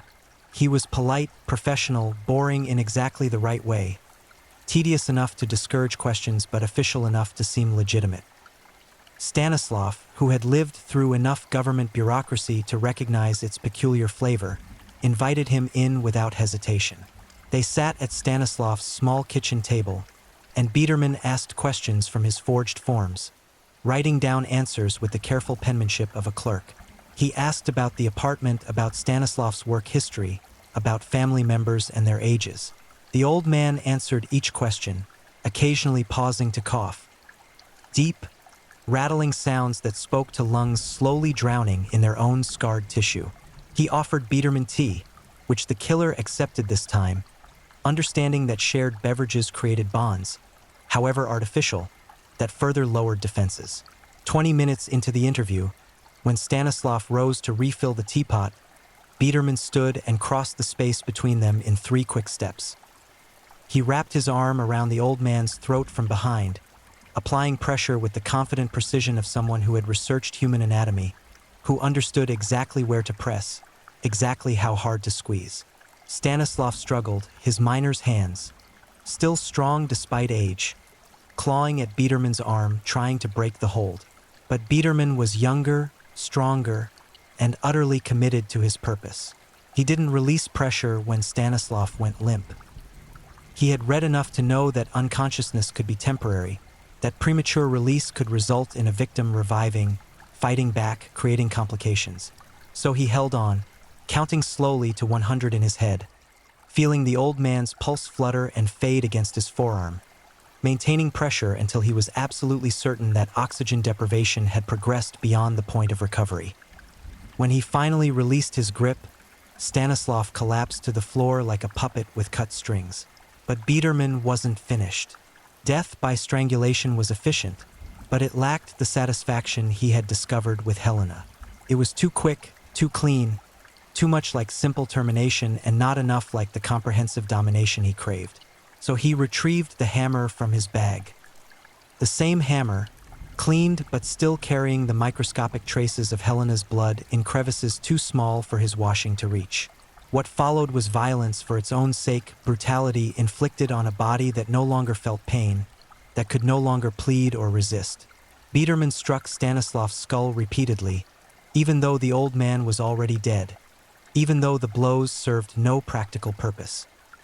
He was indulging now, experimenting, exploring what it felt like to destroy a human head so thoroughly that identifying features disappeared into pulverized ruin. The sounds were different than with Helena, duller, wetter, less resonant now that life had fled. But they satisfied something in him nonetheless. When the violence finally exhausted itself, when Biederman's arm grew tired from swinging the hammer, he dragged Stanislav's body to the old man's favorite armchair, a worn piece of furniture positioned near the window where he spent his sleepless nights. Biederman positioned him there carefully, sitting him upright, arranging his arms on the armrests, creating a grotesque tableau that suggested the old man had simply died naturally in his chair, watching the world pass by his window. The destroyed skull ruined the illusion, of course, but Biederman wasn't creating the scene for investigators. He was creating it for himself, staging his dominance, proving that he could arrange the dead however he pleased. He spent less time in Stanislav's apartment than he had in Helena's, only 90 minutes from entry to exit. He took fewer items this time, just some cash from a drawer and a pocket watch that had probably belonged to Stanislav's father, its brass case engraved with initials that meant nothing to Biederman but had likely meant everything to the old man. He wiped surfaces he remembered touching, though he wasn't particularly worried about fingerprints. Forensic science existed, but in 1958 Poland its application was inconsistent, its resources limited, its prioritization reserved for crimes involving important people. And Stanislav Brzezinski, whatever his value as a human being, was not important in the eyes of bureaucracy. Stanislav's body was found 6 days later when his nephew made his monthly visit. The nephew knocked, received no answer, used his key to enter, and found his uncle sitting in his chair with his head demolished, flies buzzing around the wound, the smell of decay filling the small apartment.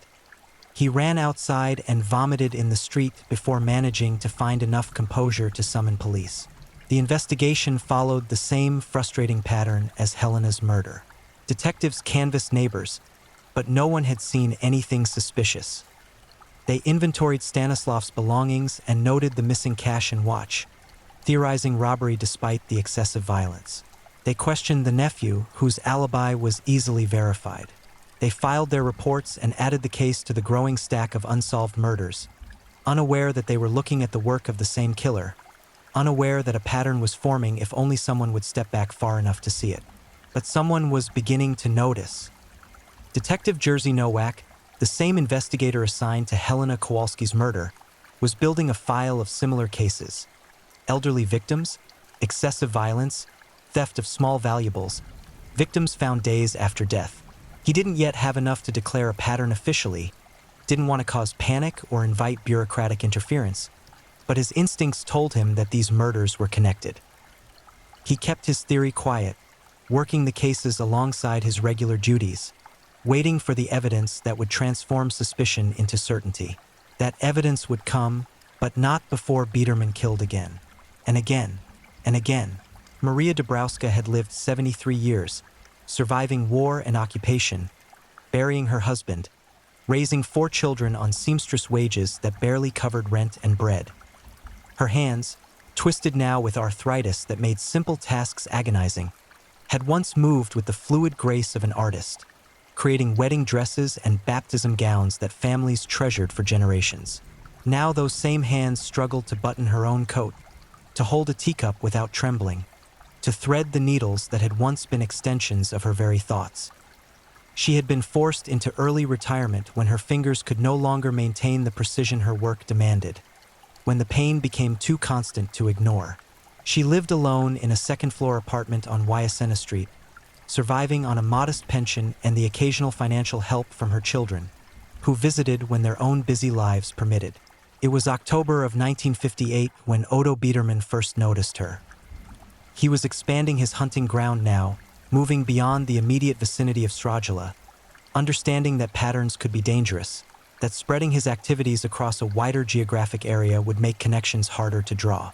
He spotted Maria struggling with her shopping bags one afternoon, watching from across the street as she paused every few meters to rest, her face tight with pain that transcended the physical and reached into the territory of humiliation, the degradation of a body that no longer obeyed the will that drove it. He approached with the concerned smile of a good Samaritan, offering to carry her bags, refusing her polite deflection with gentle insistence that suggested respect rather than pity. Maria, grateful for the help and reassured by his courteous manner, accepted. He walked her to her building, carried her shopping up the stairs, set the bags on her kitchen table with careful precision. She thanked him profusely, this kind young man who had appeared like an answer to prayer, and Biederman demurred with practiced humility. He introduced himself as Pyotr, a common name, forgettable, designed to slip through memory without catching, and mentioned that he worked in construction, that he often passed through this neighborhood on his way to various job sites. Over the next 3 weeks, Biederman engineered several chance encounters with Maria. He timed his appearances to coincide with her shopping trips, always offering help, always maintaining the perfect balance between friendly and respectful. He learned about her children, her grandchildren, her late husband who had worked in a factory until his heart gave out. He listened with the appearance of genuine interest, nodding at appropriate moments, asking follow-up questions that suggested he cared about the answers. And Maria, starved for human contact in the way that isolated elderly people often are, began to look forward to these encounters, to hope that she might see her helpful young friend when she ventured out. The manipulation was masterful.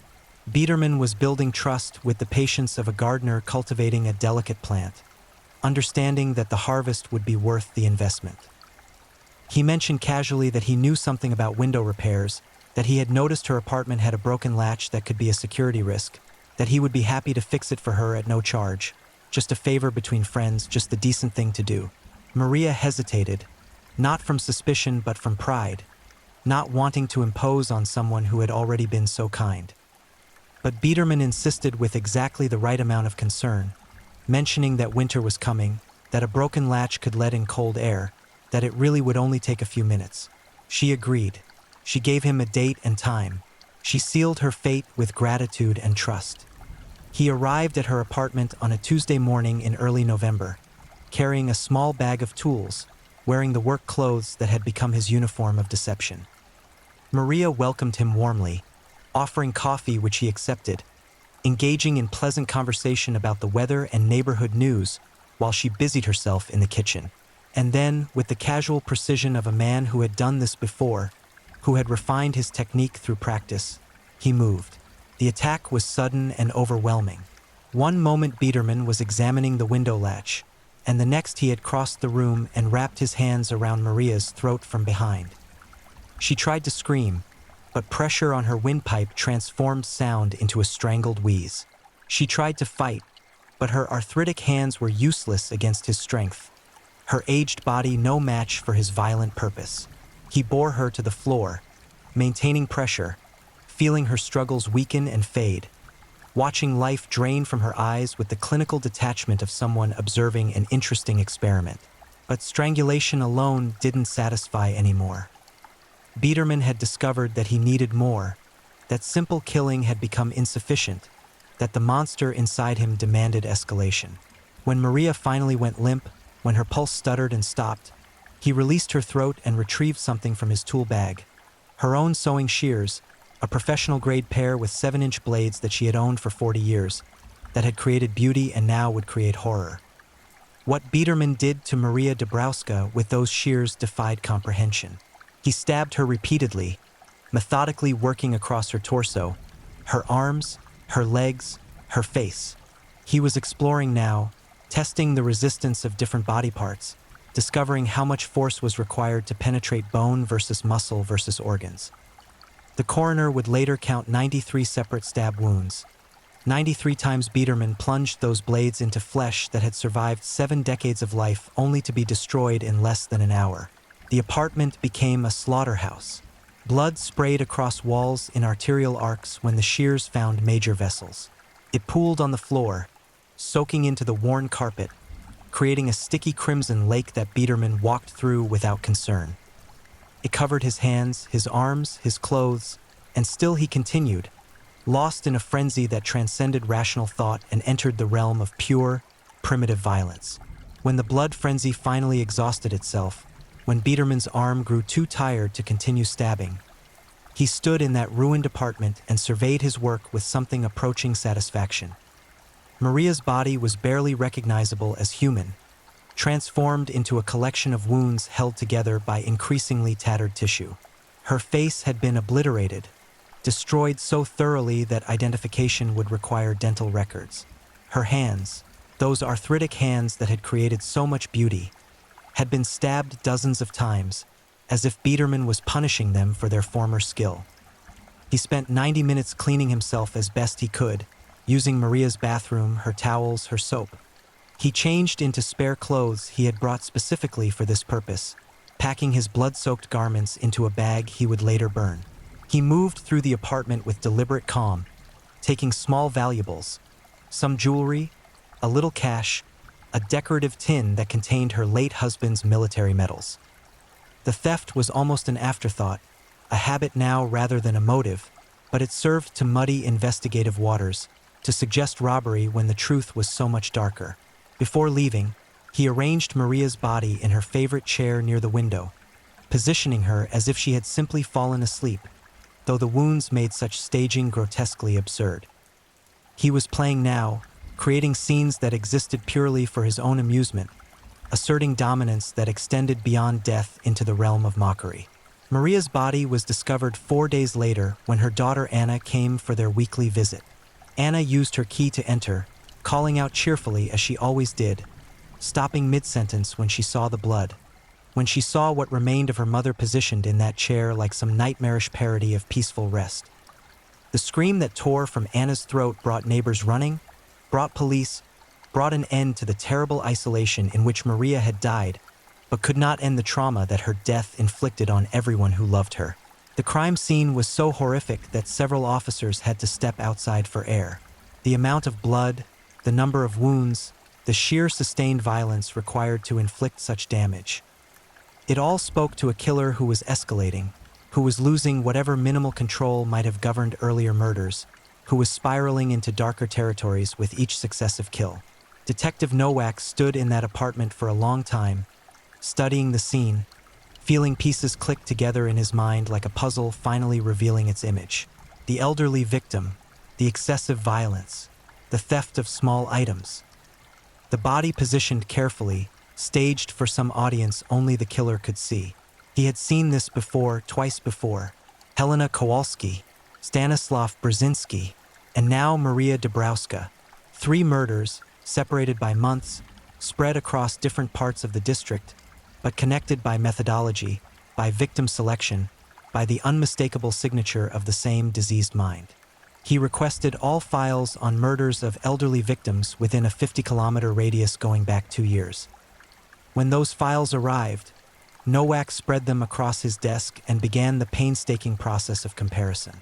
Out of 37 murders that fit the basic demographic criteria, 7 stood out with characteristics that made his blood run cold. 7 elderly victims, living alone, killed in their homes with extreme violence, found days after death, with small valuables missing and bodies positioned in ways that suggested staging. 7 murders that police had investigated as separate incidents that had been attributed to various theories: robbery, family disputes, random violence, but that now, viewed together, revealed an undeniable pattern. 7 confirmed victims, possibly more that fit the pattern less precisely or had been classified as natural deaths, accidents, or unsolved disappearances. Nowak was looking at the work of a serial killer, a term that barely existed in 1958 criminal psychology, a concept that Polish law enforcement had little experience investigating. He was looking at someone who had killed at least 7 people, who was escalating in violence and frequency, who showed no signs of stopping. The 4th victim in what Nowak now understood was Josef Lewandowski, 75 years old, a retired teacher whose wife had died the previous winter, leaving him alone in an apartment filled with memories and silences. Josef had taught literature for 40 years, had shaped young minds, had been beloved by students who remembered him decades later as the teacher who made poetry come alive. Now he spent his days reading, taking slow walks around the neighborhood when weather permitted, and sitting at his wife's grave every Sunday, carrying flowers and one-sided conversations that helped him pretend she was still listening. Biederman's approach to Josef was different from his previous victims, more sophisticated, more psychologically complex. Rather than using a single contact and immediate violence, he invested weeks in building an actual relationship. He accidentally encountered Josef at the cemetery one Sunday, commented on the beauty of the flowers, mentioned that he had lost his own mother recently. A lie delivered with such convincing emotion that Josef, his teacher's instincts still intact, offered comfort and companionship. They began meeting regularly, these 2 men separated by decades and by a moral chasm that Josef could never have imagined. They sat on park benches sharing cigarettes and discussing literature, politics, the state of the world. Josef, grateful for the companionship, for a young person who seemed genuinely interested in his thoughts, began to look forward to these meetings. He invited Biederman to his apartment for tea. He showed him his books, his wife's photographs, the small museum of a life fully lived. And Biederman absorbed it all, learning, planning, waiting for the perfect moment to transform friend into victim. That moment came in early January 1959, on a day when snow fell heavy and wet, when the city retreated indoors against winter's assault. Biederman arrived at Josef's apartment for one of their regular visits, stamping snow from his boots, accepting the hot tea that Josef had prepared. They talked about Dostoevsky, about whether suffering truly led to redemption or simply to more suffering. Josef was animated, passionate about the topic, gesturing with his teacup to emphasize points. He never saw Biederman move. One moment they were discussing literature, and the next Biederman's hands were around his throat, squeezing with practiced precision. Josef's teacup fell, shattering on the floor, tea spreading in a brown stain that would later mix with darker fluids. He grabbed at Biederman's wrists, his teacher's hands that had graded papers and written on blackboards now desperately trying to pry away death. But Biederman was strong and committed and utterly without mercy. This murder was different in its intimacy. Biederman didn't release pressure when unconsciousness came. He held on, staring into Josef's eyes, watching awareness fade, watching terror transform into confusion, transform into nothing. He was studying death at close range, examining the exact moment when life became absence, when a human being became an object. It took 4 minutes of sustained pressure. 4 minutes of Josef's face turning purple, of his eyes bloodshot from burst vessels, of his tongue protruding obscenely. 4 minutes of Biederman watching with the focused attention of a scientist observing a critical experiment. When Josef was finally, unquestionably dead, Biederman released his grip and sat back on his heels, breathing hard not from exertion but from excitement. The murder had satisfied him, but it wasn't enough. It was never enough anymore. He retrieved a kitchen knife and began the real work. What Biederman did to Josef Lewandowski after death pushed beyond even his previous horrors. He mutilated the body with methodical precision, removing fingers, ears, pieces of flesh that he wrapped carefully in cloth and took with him when he left. These were trophies now, souvenirs of his power, physical proof that he had reduced a human being to component parts that existed solely for his collection. The coroner would later note that the mutilations were performed with disturbing skill, that whoever wielded the knife understood anatomy, knew where to cut to separate joints cleanly, demonstrated a facility that suggested practice. Biederman spent 3 hours in Yosef's apartment after killing him. He read passages from Yosef's books, made himself a meal in the dead man's kitchen, sat in the chair where they had shared so many conversations, and smoked one of Yosef's cigarettes.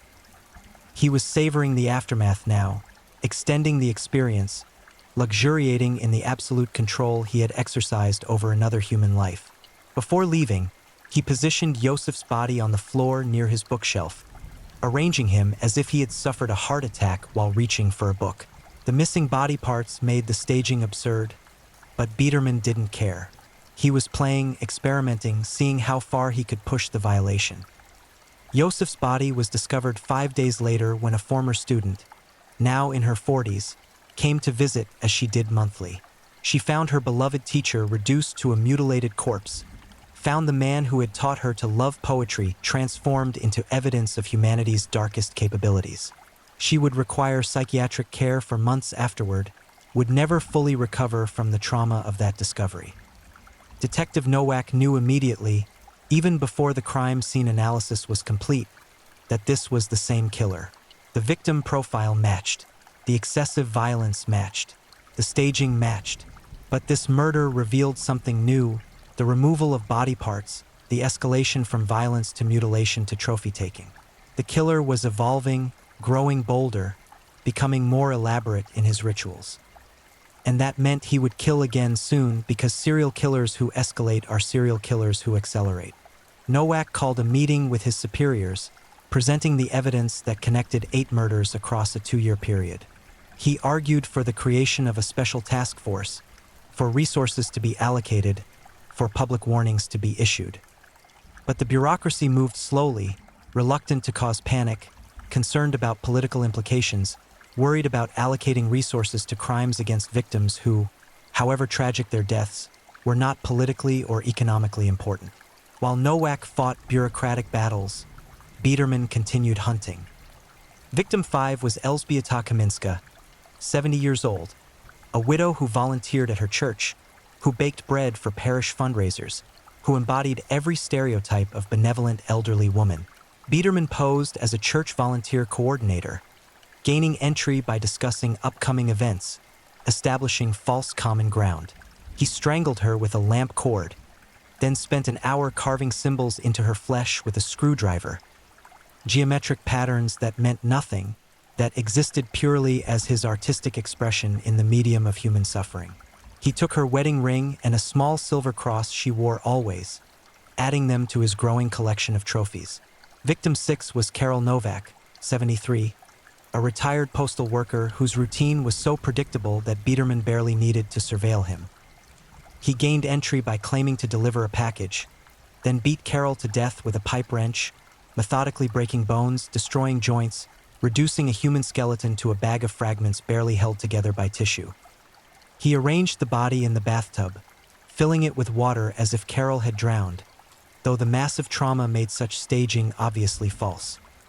Victim 7 was Janina Wojciechowska, 69, who had never married, who had spent her life caring for her parents until they died, who now lived alone with only her cats for company. Biederman poisoned the cats first, mixing rat poison into food and leaving it where they would find it, eliminating potential witnesses before moving on to Janina herself. He strangled her slowly, taking almost 10 minutes, watching her struggle weaken gradually, studying the exact progression of asphyxiation. Afterward, he used her kitchen knife to remove her eyes, placing them in a jar he carried specifically for this purpose, adding them to his collection of body parts that he kept hidden in a locked box in his own apartment. Victim 8 was Roman Kowalczyk, 78, the oldest victim yet, a man so frail that Biederman could have killed him with minimal effort. But minimal effort wasn't the point anymore. Biederman spent 45 minutes strangling and releasing, bringing Roman to the edge of death and pulling him back, playing with life the way a cat plays with a mouse. When he finally allowed death to claim his victim, he mutilated the body extensively, creating wounds that served no purpose except to satisfy his escalating need for desecration. Each murder brought new refinements, new experiments, new depths of depravity. Biederman was no longer simply killing. He was crafting, developing his signature, turning murder into a dark art form that existed in the space where violence becomes ritual. And with each successful kill, his confidence grew. He became bolder in his approaches, spent more time with the bodies, took greater risks. The escalation was geometric now, accelerating toward an inevitable confrontation. Detective Nowak watched the bodies accumulate with growing frustration and horror. He had 8 confirmed victims now, possibly more that fit the pattern less precisely. He had methodology, victim profiles, geographic patterns. He had everything except a suspect. The killer left no physical evidence that pointed to a specific individual. Fingerprints were either absent or belonged to the victims themselves. No witnesses ever saw anyone suspicious. The killer was disciplined, careful, professional in his approach. But Nowak understood something that would eventually prove crucial. Serial killers make mistakes not from carelessness but from confidence. Success breeds arrogance. Arrogance breeds errors. And errors create opportunities. He just needed the killer to make one mistake, one small slip in an otherwise perfect record of violence. He needed the killer to believe so completely in his own invulnerability that he stopped being careful. That opportunity was approaching faster than anyone imagined, driven by forces that neither Nowak nor Biederman could fully control. Because the monster that had stalked Srajala and its surrounding districts for 2 years was about to encounter something he had never faced before.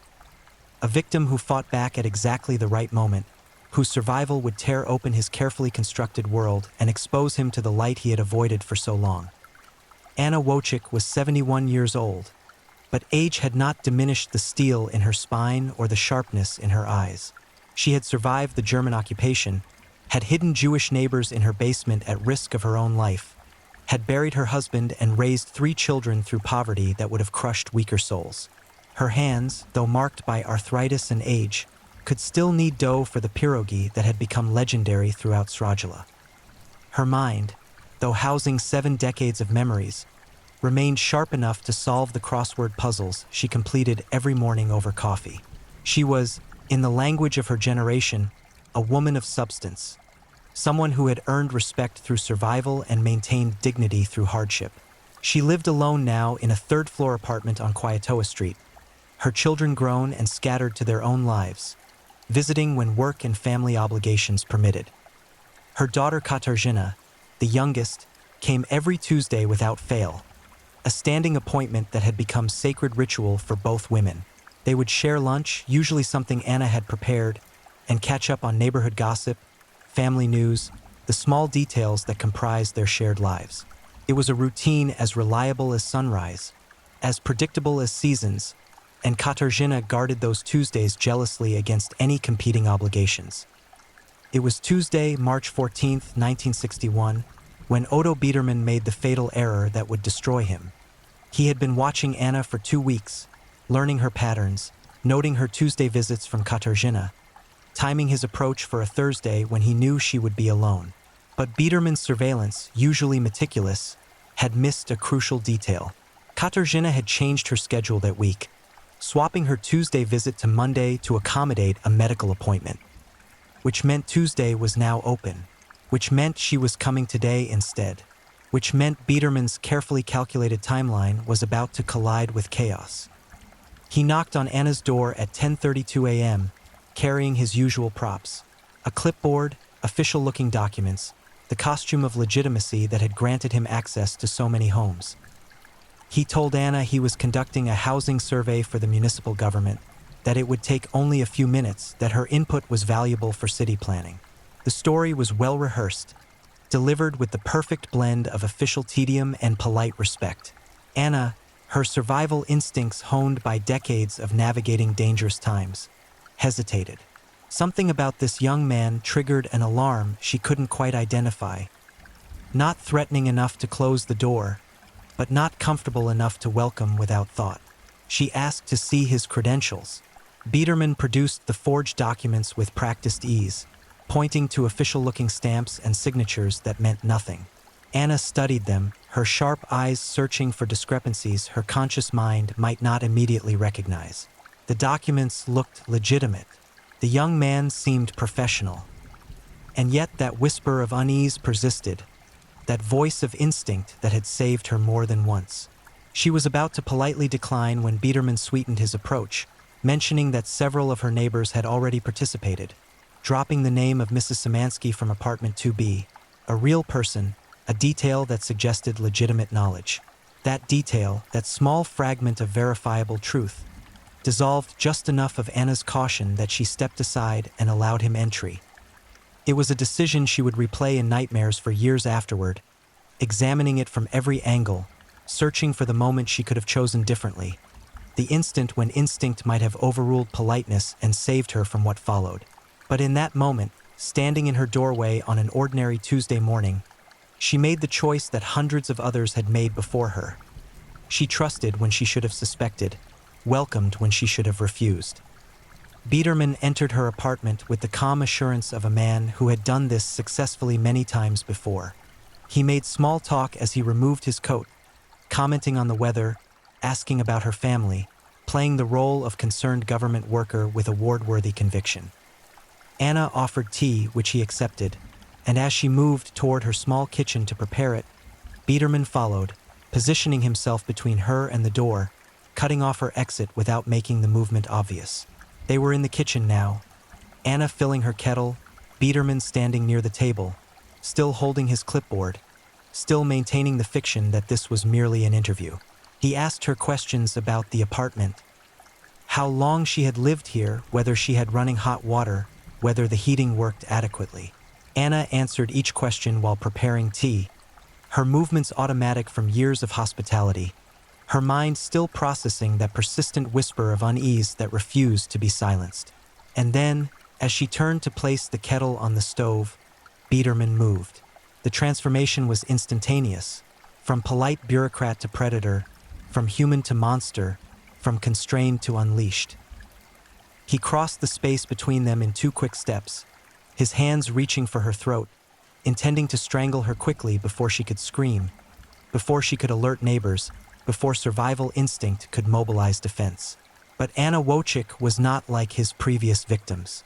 Where others had frozen in shock, paralyzed by the sudden intrusion of violence into ordinary reality, Anna's survival instincts, honed by surviving an occupation that had killed millions, activated instantly. She didn't freeze. She didn't question. She reacted. The kettle was still in her hand, freshly filled with water, heavy with potential. As Biederman's hands closed around her throat, Anna swung the kettle with every ounce of strength her 71-year-old frame could generate.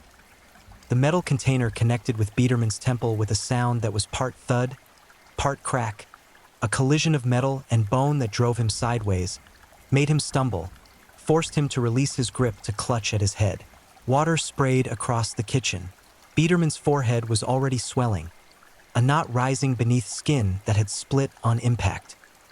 And in that moment of disruption, that second of advantage that might mean the difference between life and death, Anna did the only thing that made sense.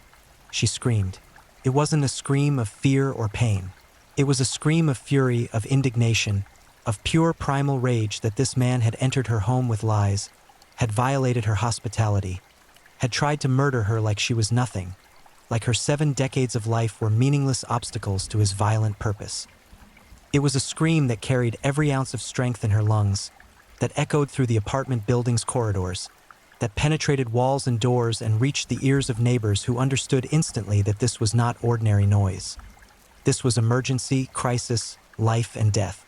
Biederman, stunned by the blow and shocked by resistance he hadn't anticipated, hesitated. His previous victims had been compliant in their terror, had submitted to superior strength, had died with minimal struggle. But Anna was fighting, was screaming, was refusing to be easy prey. And her scream was summoning help, was destroying his timeline, was threatening his escape. He reached into his jacket for the hammer, his reliable tool, his instrument of control. But Anna was already moving, stumbling toward the kitchen door, toward escape, toward survival. Biederman grabbed her arm, yanking her back, the hammer raised to strike, to silence, to finish what he had started. And Anna, understanding that she couldn't outrun him, couldn't match his strength, did the only thing remaining. She grabbed the knife block from her counter and pulled out the largest blade. For a frozen moment, they stood facing each other. A 71-year-old woman with a kitchen knife and a 31-year-old serial killer with a hammer.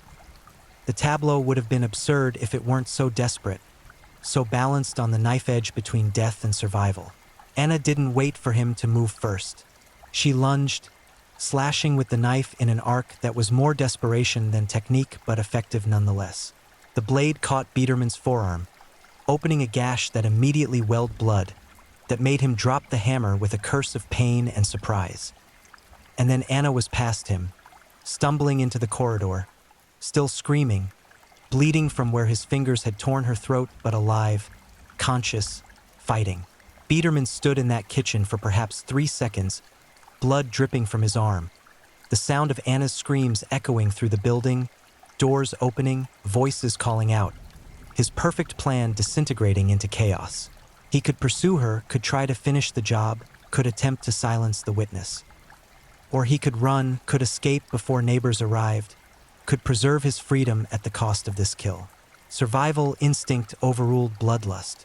He grabbed his coat, pressed his sleeve against the bleeding wound on his arm, and ran for the back stairwell, the one he had scouted before approaching her apartment, the escape route he always mapped before committing to action. He took the stairs 3 at a time, emerged into the rear courtyard, and walked quickly but not running. Running attracted attention, toward the street beyond.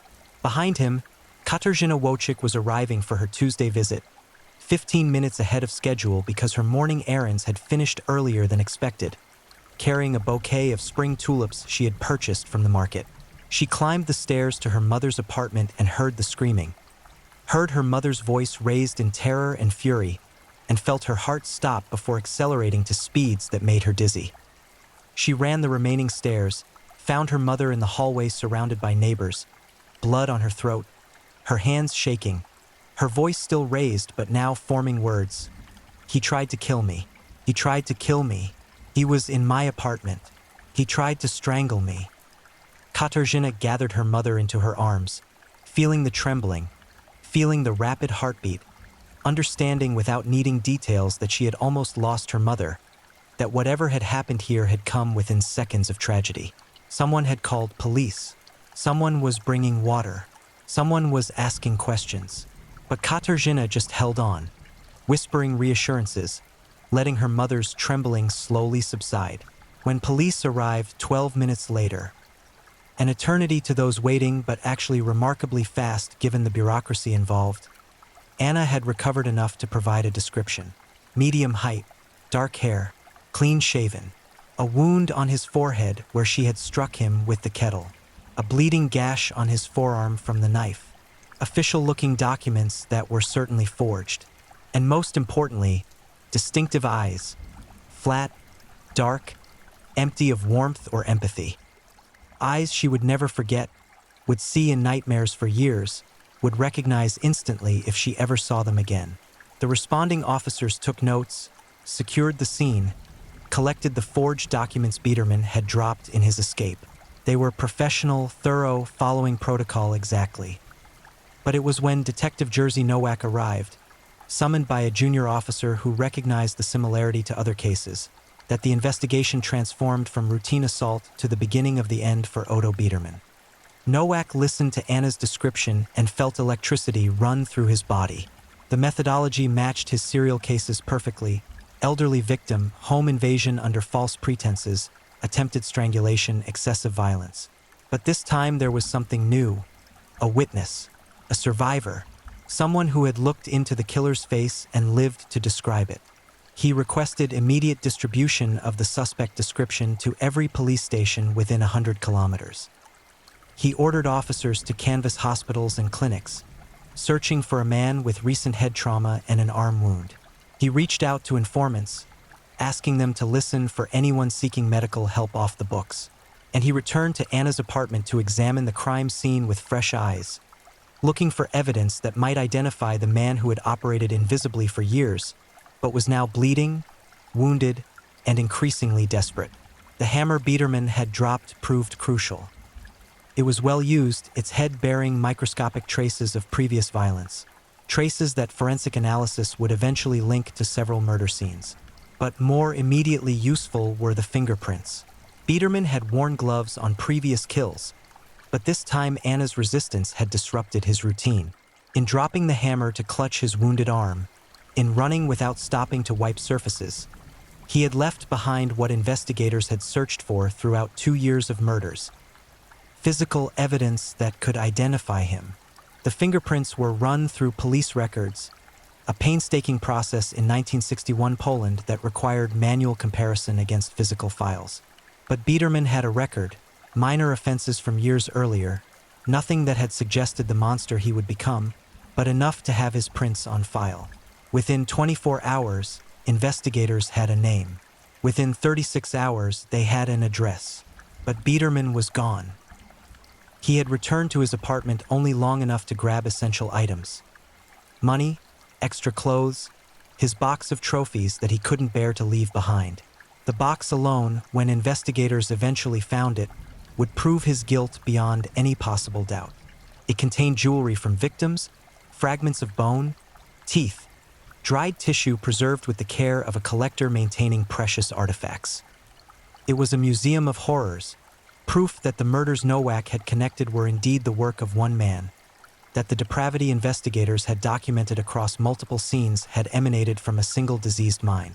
Biederman went to ground, hiding in a series of cheap rooms he paid for with cash, avoiding his usual haunts, understanding that his perfect run had ended and survival now required invisibility.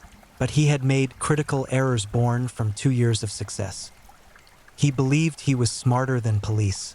He believed he could outweight the investigation. And most fatally, he believed he could stop killing. But serial killers don't stop killing. They might pause, might hide, might suppress their urges temporarily under external pressure. But the hunger remains, growing stronger with denial, demanding satisfaction with increasing insistence. And Biederman, in his forced isolation, felt that hunger growing teeth, turning from desire into need into compulsion that consumed his thoughts and drove him toward actions he knew would likely mean capture but couldn't resist. 19 days after Anna Wojcik survived his attack, Biederman killed again. The victim was Dorota Nowakowska, 67, living alone, fitting his familiar victim profile. But the murder was hasty, sloppy, driven by desperation rather than calculation. He left multiple pieces of evidence: footprints in mud outside her window, blood that wasn't the victim's, a button torn from his coat in the struggle, and perhaps most damning, a witness saw him leaving the building, noted his appearance, recognized him from the description that had been circulating through neighborhoods. Police responded within minutes of the witness report. They surrounded the rooming house where Biederman had been staying, cutting off escape routes, calling for him to surrender. For 20 minutes, nothing happened. Police positioned themselves, prepared for violence, wondered if the man inside was armed, if he would fight, if this would end in bloodshed beyond what he had already inflicted. Then the door opened, and Otto Biederman emerged with his hands raised, his face expressionless, his eyes flat and empty. He didn't speak.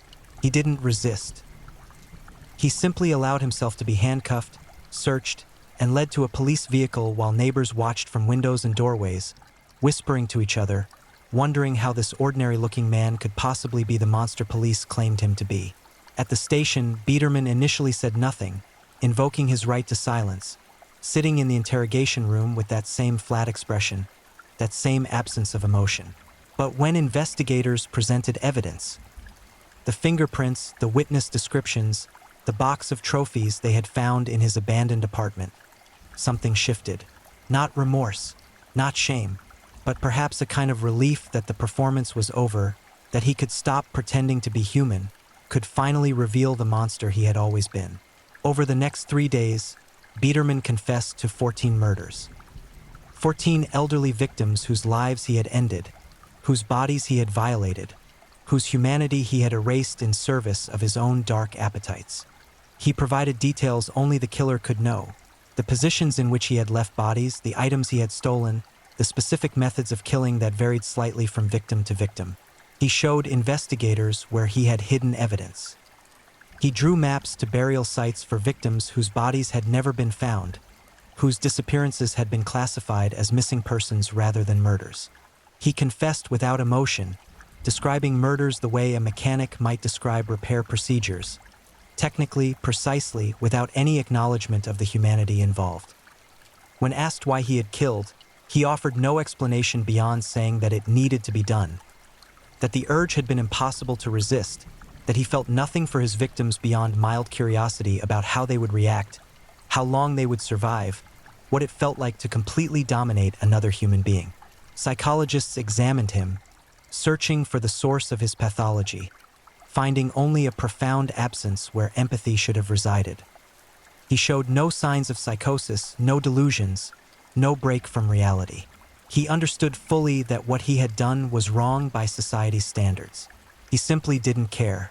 His moral compass, if it had ever existed, had been deliberately discarded, replaced by a system of values that recognized only power, the power to take life, to inflict suffering, to reduce humans to objects that existed solely for his gratification. The trial, when it came, was swift by necessity and by design. The evidence was overwhelming. The confession was detailed.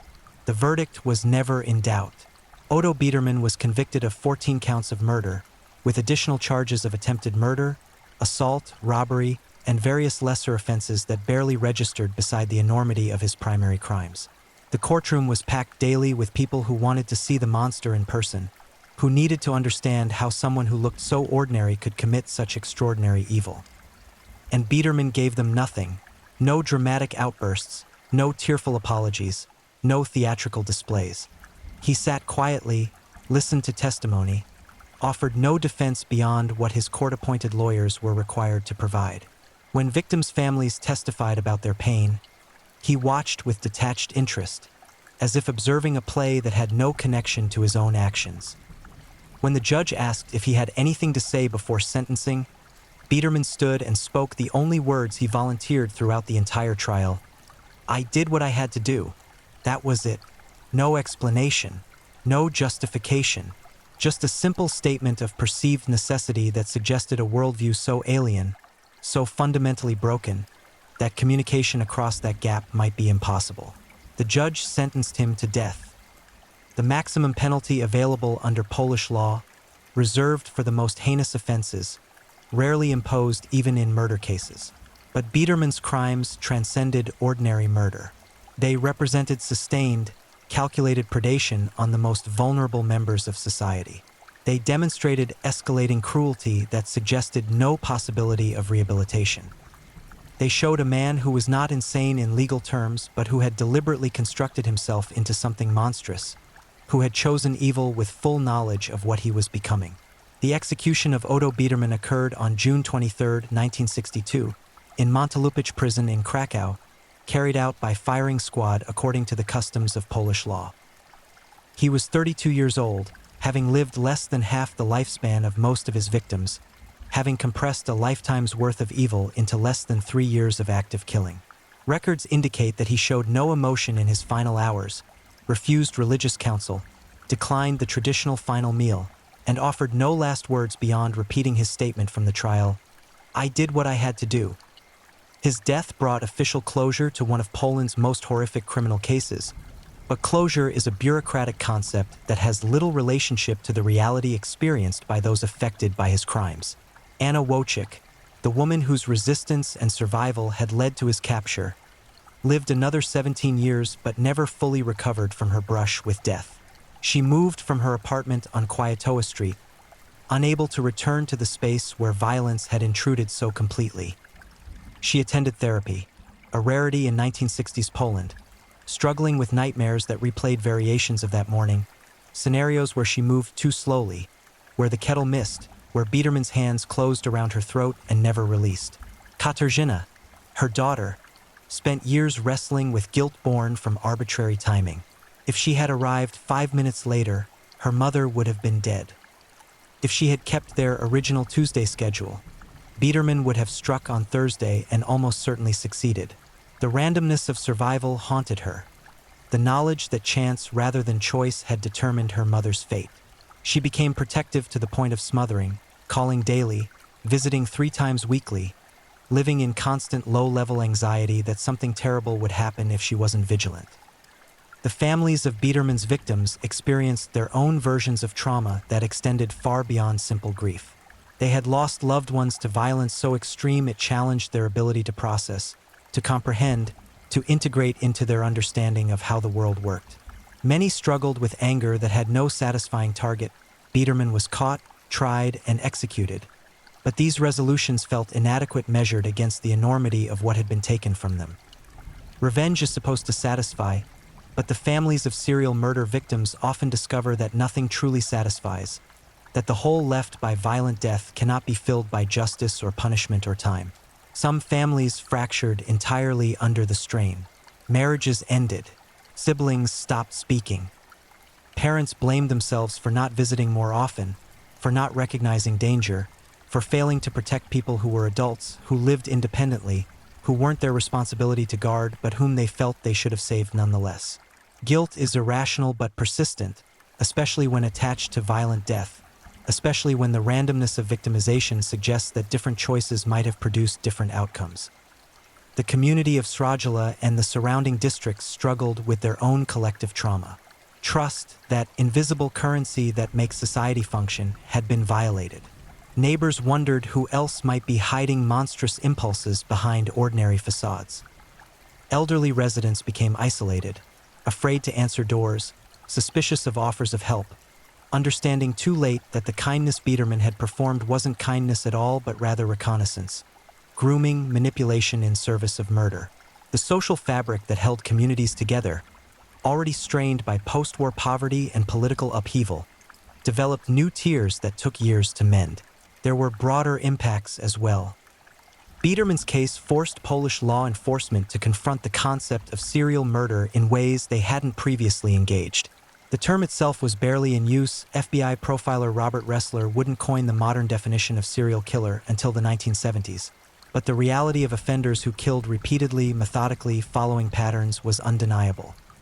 Police departments began sharing information more effectively, developed better systems for connecting cases across jurisdictions, created protocols for identifying patterns that might indicate serial offending. Detective Jerzy Nowak, whose instincts had connected the cases long before physical evidence made those connections official, became an unlikely expert in serial murder investigation. He lectured at police academies, sharing the methodologies that had eventually led to Biedermann's capture, emphasizing the importance of victim pattern recognition, cross-jurisdictional cooperation, and the value of detailed crime scene analysis. But he also lectured on the cost, the toll that investigating such cases took on investigators, the secondary trauma that came from immersing oneself in extreme violence, the necessity of psychological support for officers working these cases. Nowak himself retired early, at age 52, telling colleagues that he had seen enough darkness to last several lifetimes. He moved to a small village in southern Poland where he grew vegetables and avoided newspapers, seeking distance from the violence that had defined his career. But he never fully escaped Biedermann's shadow. In his final interview before retiring, he told a reporter that the hardest part of the case wasn't catching the killer. That was just detective work, following evidence, being thorough. The hardest part was understanding that someone could look so ordinary while being so monstrous, that evil didn't announce itself with warning signs and red flags, that the monster who terrorized Srajala had moved among them invisibly not because he was clever, but because no one imagined that someone so unremarkable could be capable of such horror. This speaks to something deeply unsettling about serial killers in general and Biedermann specifically. They succeed not because they're brilliant criminal masterminds, but because we can't conceive of ordinary people committing extraordinary evil. We expect monsters to look like monsters. We expect depravity to be visible, to mark its hosts with some physical or behavioral tell that signals danger. But evolution didn't equip humans to recognize interspecies predators who look like us, sound like us, perform ordinary social rituals while harboring homicidal intentions. Biedermann exploited this cognitive bias ruthlessly. His ordinariness was his greatest weapon. He understood intuitively what criminal psychologists would later articulate. People assess threat based on deviation from norm, and if you present as normal, friendly, helpful, slightly boring, you slip past defenses that might otherwise trigger alarm. This is how serial killers operate in every culture, every era. They don't announce themselves. They blend in, they wait, and they strike when trust has been established and guard has been lowered. The 14 confirmed victims of Otto Biedermann, and the additional suspected victims whose murders were never definitively connected to him, represented more than individual tragedies. They represented a systematic targeting of the most vulnerable members of society. The elderly, the isolated, those living alone, those whose disappearance might be noted but not immediately investigated with urgency. This victim selection reveals something calculated and cruel about Biedermann's methodology. He wasn't attacking targets of opportunity or people who happened to anger him. He was hunting prey he had assessed as unlikely to fight back effectively, unlikely to be quickly missed, unlikely to generate immediate investigative response. This targeting of vulnerability is common among serial predators, but it remains shocking nonetheless. It demonstrates planning, calculation, and a moral framework so completely inverted that the most helpless humans become the most desirable targets precisely because of their helplessness. Most people feel protective impulses toward the elderly, the disabled, the vulnerable, a prosocial instinct that evolved to support group survival. Biedermann felt the opposite. Vulnerability attracted him. Defenselessness excited him. The inability of victims to resist or escape enhanced his sense of power and control. His escalation pattern is equally telling. Early murders were relatively quick, strangulation followed by theft and staging. But as Biedermann gained experience and confidence, the violence became more elaborate, more sustained, more ritualized. He began incorporating mutilation. He started taking trophies, body parts he preserved and kept, creating a collection that testified to his crimes. He spent increasing amounts of time with bodies after death, staging them, arranging them, engaging in post-mortem violations that served no purpose except his own satisfaction. This escalation is typical of serial killers whose primary motivation is power and control rather than sexual gratification or financial gain. Each murder temporarily satisfies the urge that drives them, but satisfaction fades quickly, like a drug whose effects diminish with tolerance. The killer needs to escalate, to kill more frequently, to inflict more violence, to develop more elaborate rituals, to achieve the same psychological payoff. This escalation continues until external forces intervene. Capture, death, or occasionally a profound life change that disrupts the cycle. For Biedermann, that external intervention came in the form of Anna Wojcik's resistance. She survived because she fought when fighting seemed impossible, because she screamed when silence meant death, because she refused to be easy prey. Her survival represents one of the few genuinely heroic moments in this entire dark narrative. An elderly woman who had every reason to freeze in terror, instead channeling decades of survival instinct into desperate action that saved her life and ultimately led to the capture of a predator who might otherwise have continued killing indefinitely. It's worth examining the randomness involved in Biedermann's downfall. If Anna had been slightly weaker, if Katarzyna had arrived 5 minutes later, if neighbors had been slower to respond, the outcome would have been different. Biedermann would have successfully completed his 9th confirmed murder and almost certainly continued his spree. He was becoming more confident, more brazen, more willing to take risks. Without the disruption Anna's survival created, he might have operated for years longer, accumulating dozens of additional victims before eventual capture. This randomness, the role of chance in determining whether serial killers are caught quickly or operate for extended periods, is deeply disturbing. We want to believe that justice is inevitable, that evil will be caught and punished, that the system works. But the reality is that many serial killers operate for years or decades before capture, and some are never caught at all. The difference between a killer with 3 victims and a killer with 30 victims is often not the effectiveness of investigation, but the random occurrence of circumstances that expose them. A witness who happens to be present, a victim who fights back successfully, a piece of evidence that survives destruction. Biedermann was executed in 1962, but his legacy persists in ways both tangible and abstract. Tangibly, he changed Polish law enforcement's approach to serial crime investigation. He demonstrated the need for better information sharing, more sophisticated victim pattern analysis, and psychological profiling that was then in its infancy. His case became a teaching tool, studied by investigators training to recognize serial offending before body counts reach double digits. More abstractly, Biederman represents a category of human evil that challenges our comfortable narratives about the nature of morality and the origins of violence. He wasn't insane by legal or medical definitions.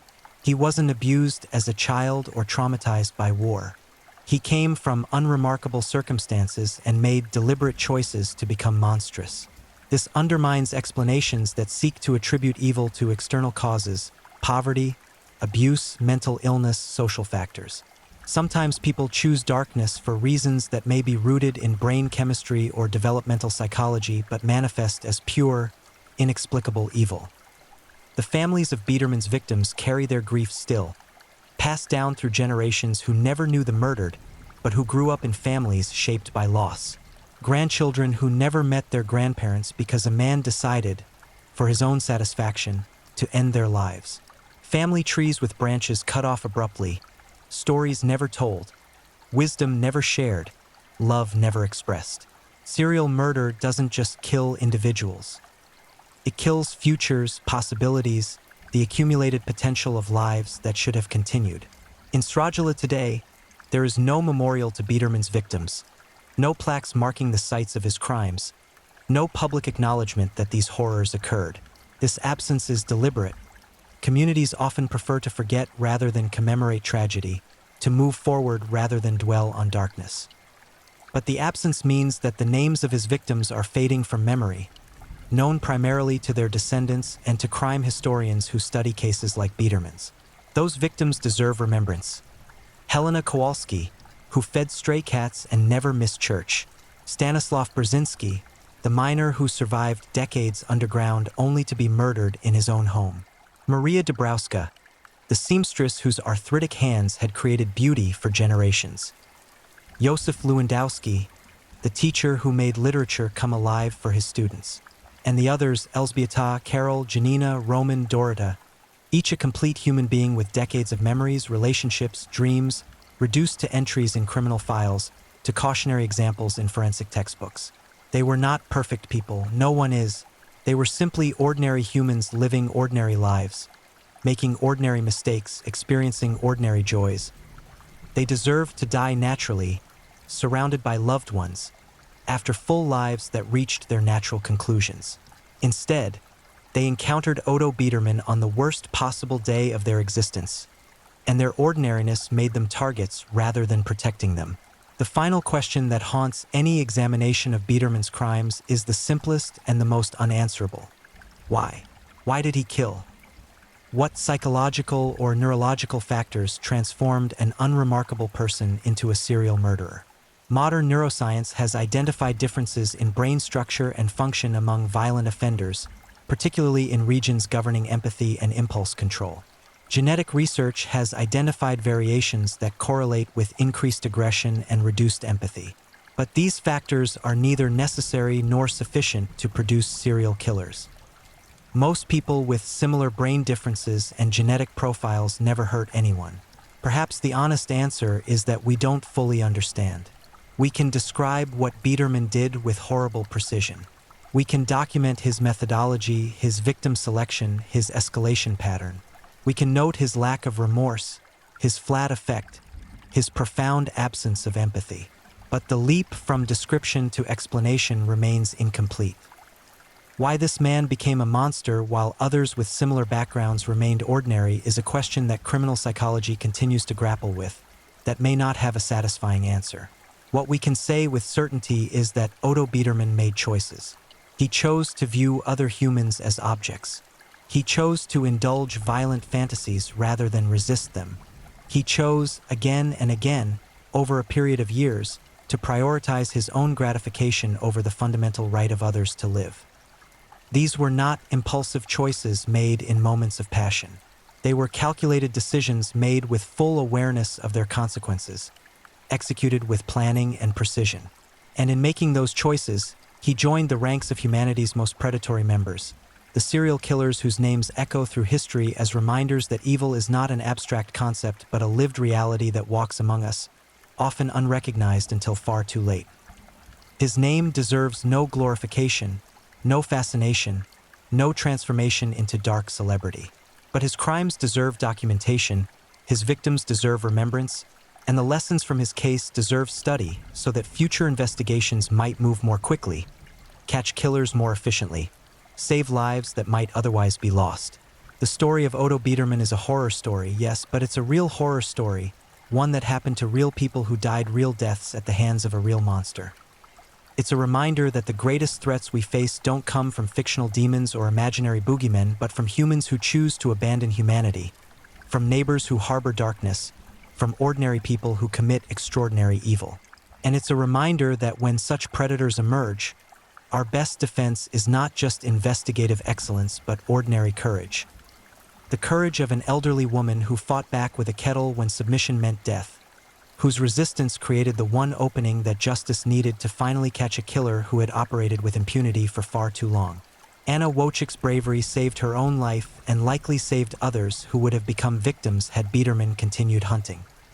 In a story filled with darkness, her moment of desperate courage stands as proof that monsters can be stopped, that evil can be defeated, that survival is sometimes possible even when every rational analysis suggests otherwise. Otto Biedermann is dead, executed 63 years ago, his body buried in an unmarked grave in a prison cemetery where no one comes to pay respects. But his victims live on in memory, not just as statistics or case files, but as complete human beings who deserved better than the fate he inflicted. Their stories, their lives, their humanity is what deserves preservation, what deserves to be told and retold, what gives meaning to the documentation of crimes that otherwise represent nothing but meaningless cruelty. May they rest in peace, and may we remember them not as victims but as people, fully realized human beings whose lives were stolen, whose futures were erased, whose memories deserve honor rather than obscurity.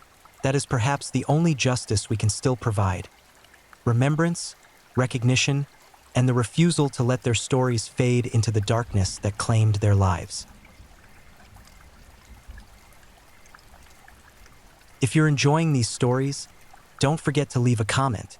I'd love to know where you're tuning in from and what time it is in your part of the world. And if you haven't already, make sure to like this video and subscribe so you never miss the next true crime story to help you unwind. Now, let's get into our final story. Story 4. The Butcher of Bavarian Shadows. Joseph English, aka the Pale Reaper of the Forest. In the frostbitten villages of post-war Bavaria, where hunger gnawed at souls and desperation clung to every shattered doorway, one man discovered that survival could wear the mask of depravity, and that human flesh, when necessity whispered its darkest sermon, could become both currency and sustenance. What transforms a man from farmer to fiend? From neighbor to nightmare? Joseph English didn't emerge from folklore or fiction. He was flesh, bone, and calculated violence, a predator who understood that in the chaos following Germany's collapse, missing persons were merely statistics, and screams in the wilderness went unanswered. Between 1946 and 1950, in the devastated landscape where morality had been bombed into rubble alongside the cities, English orchestrated a campaign of murder so methodical, so coldly pragmatic, that it would force a broken nation to confront a horror homegrown and hideously human. This wasn't madness. This was something far more terrifying.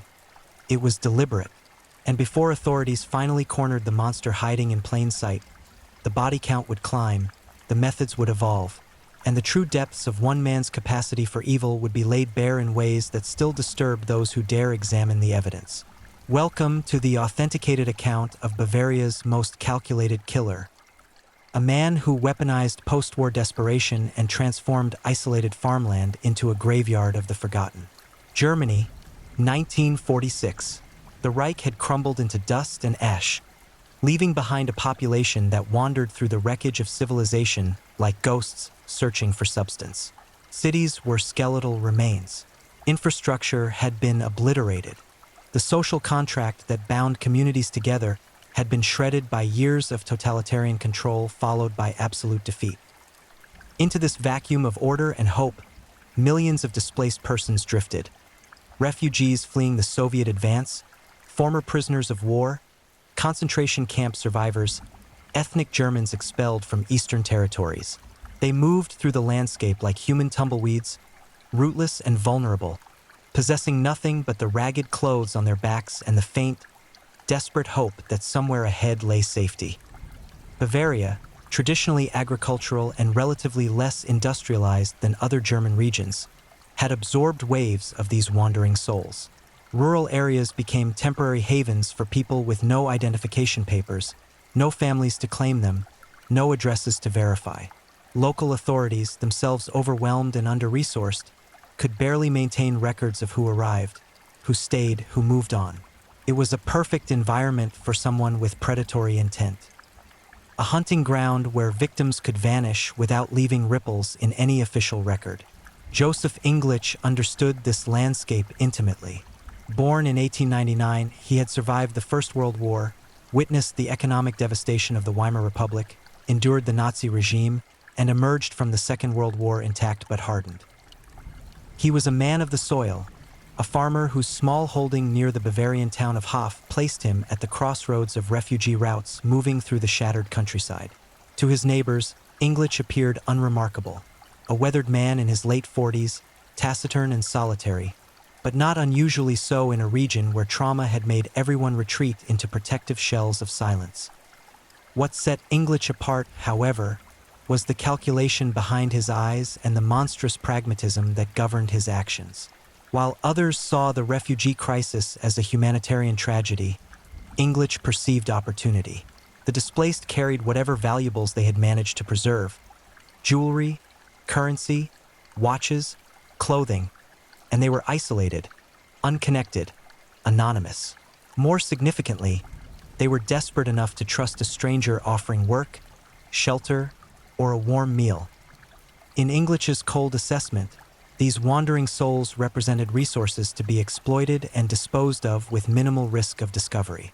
The precise date of his first murder remains lost to history, buried beneath layers of incomplete wartime records and the chaos that defined those immediate post-war years. However, investigators would later conclude that English's killing spree likely commenced in early 1946, possibly as early as January or February, when the winter still gripped the countryside in freezing brutality. His methodology was already formed, suggesting this wasn't impulsive violence but rather a deliberately conceived operation. English's approach was devastatingly simple. He would encounter refugees on rural roads or in the displaced persons camps that had sprung up throughout the region.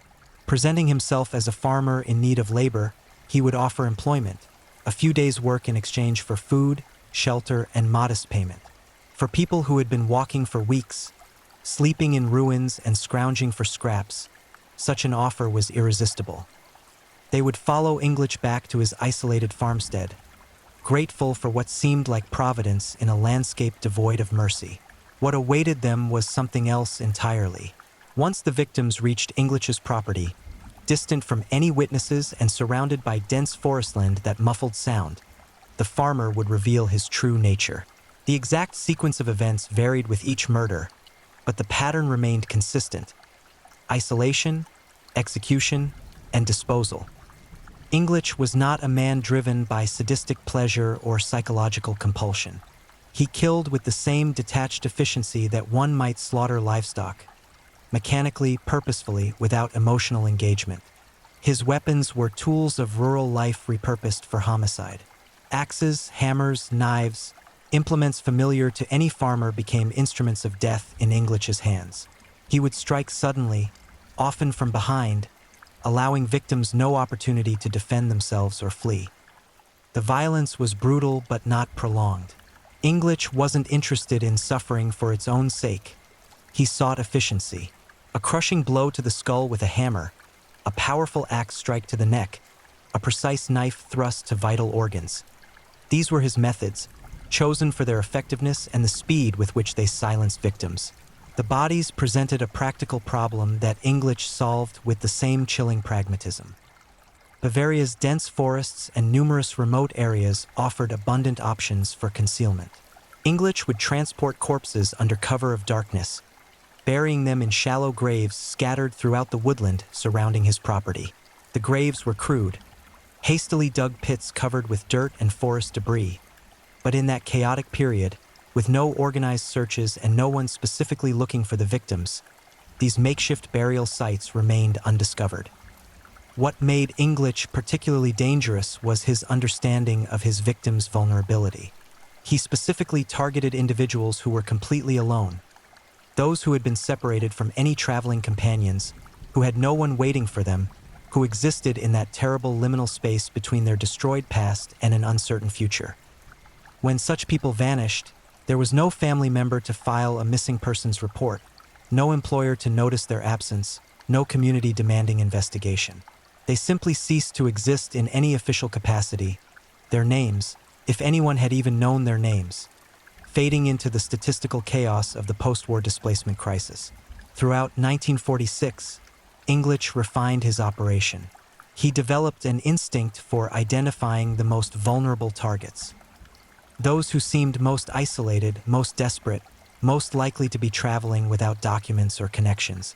He learned optimal timing, striking when seasonal agricultural work provided plausible cover for why he might be seeking laborers. He improved his disposal methods, scattering graves more widely to reduce the risk that discovery of one body might lead to others.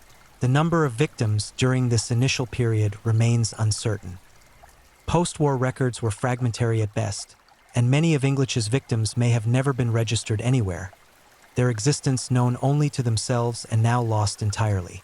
Conservative estimates suggest that by the end of 1946, at least 8 to 12 individuals had been murdered on or near English's property, though the true number could be significantly higher. Each represented not merely a statistic but a complete erasure. A person reduced to unmarked bones in Bavarian soil, their stories untold, their deaths uninvestigated, their absence unnoticed in a world where absence had become normalized. As 1947 dawned across devastated Europe, Joseph English had already established a rhythm of predation that would define the next 3 years of his murderous enterprise. The winter of 1946 to 1947 was particularly severe, driving even more desperate people toward anyone offering shelter and sustenance. English exploited this seasonal vulnerability with calculated precision, understanding that extreme weather both increased the number of potential victims and provided natural cover for their disappearance. Who would question why a refugee never emerged from a winter journey when thousands were dying of exposure throughout the region? What distinguished English from many other criminals was his capacity for patience and methodical planning. He didn't kill compulsively or in frenzied bursts that might attract attention. Instead, he maintained intervals between murders, allowing weeks or sometimes months to pass between each act. This spacing served multiple purposes. It prevented any pattern from becoming apparent to authorities, it allowed him time to properly dispose of bodies and evidence, and it enabled him to carefully select and groom his next victim. English understood that sustainability in murder, like sustainability in farming, required careful resource management and avoiding behaviors that would deplete the environment or draw unwanted scrutiny. His targeting criteria expanded beyond simple refugees. English began identifying itinerant laborers, men who moved from farm to farm seeking seasonal work, who were expected to be transient and whose disappearance would raise minimal concern. He also focused attention on former prisoners of war who were attempting to return to homes that no longer existed, wandering through Bavaria with only vague destinations and no fixed timelines. These men often possessed better clothing, more valuable possessions, and sometimes modest amounts of currency, factors that increased their attractiveness as targets while their isolation made them equally vulnerable to the refugees English had initially preyed upon. The mechanics of English's murders revealed a man who approached killing with workmanlike thoroughness.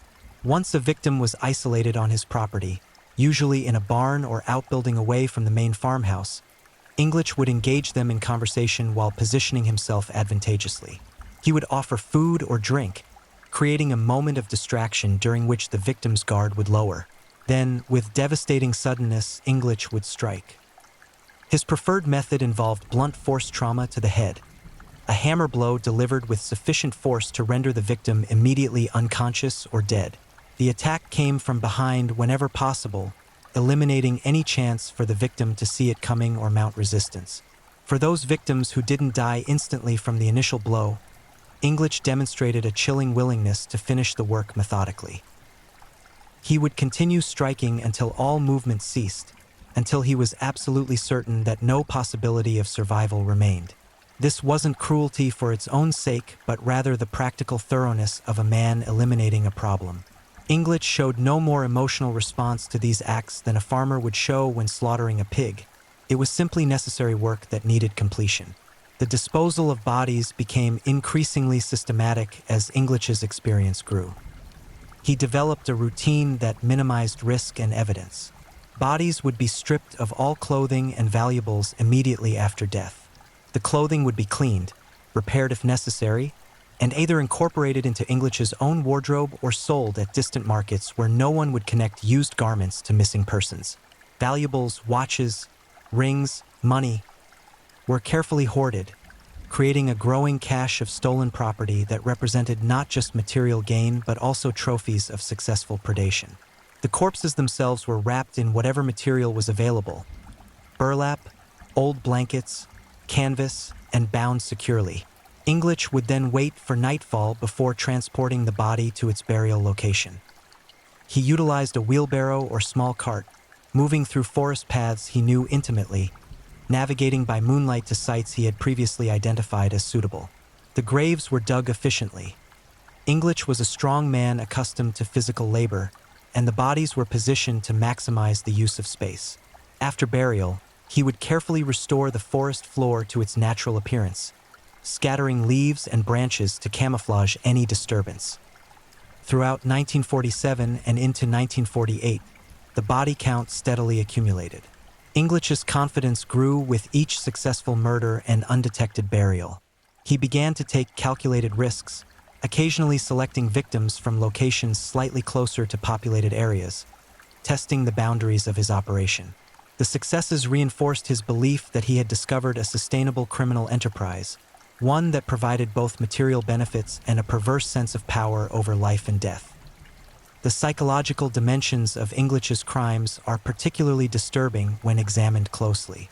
Unlike killers driven by sexual sadism or deep-seated psychological pathology, English appeared to be motivated primarily by material gain combined with a staggering deficit of empathy. He viewed other human beings instrumentally, as resources to be exploited rather than as persons deserving moral consideration. This cold utilitarianism made him particularly effective as a predator because it eliminated emotional complications that might have otherwise interfered with his operations. Neighbors occasionally noticed English possessing items that seemed inconsistent with his modest circumstances: a good quality watch, clothing that appeared too fine for a simple farmer. But in the chaotic post-war economy where barter and black market trading were commonplace, such observations raised no serious suspicions. English was clever enough to avoid sudden displays of wealth that might prompt questions.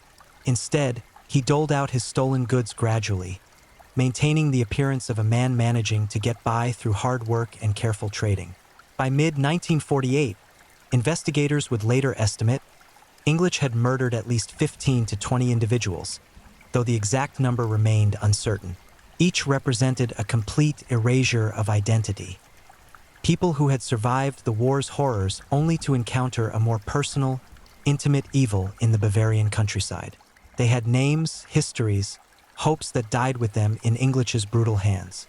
They were someone's son, brother, father, friend, reduced to nameless bones scattered through forest graves, their final moments characterized not by dramatic struggle, but by sudden violence and cold efficiency.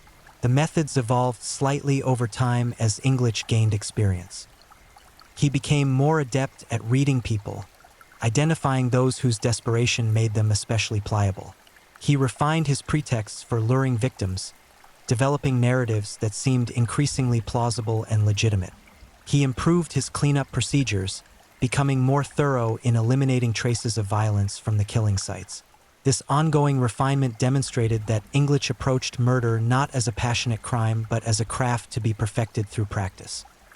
What makes the English case particularly haunting is the realization that his victims walked willingly into their own destruction, motivated by basic human needs, shelter, food, work, and deceived by a predator who understood exactly how to exploit those needs.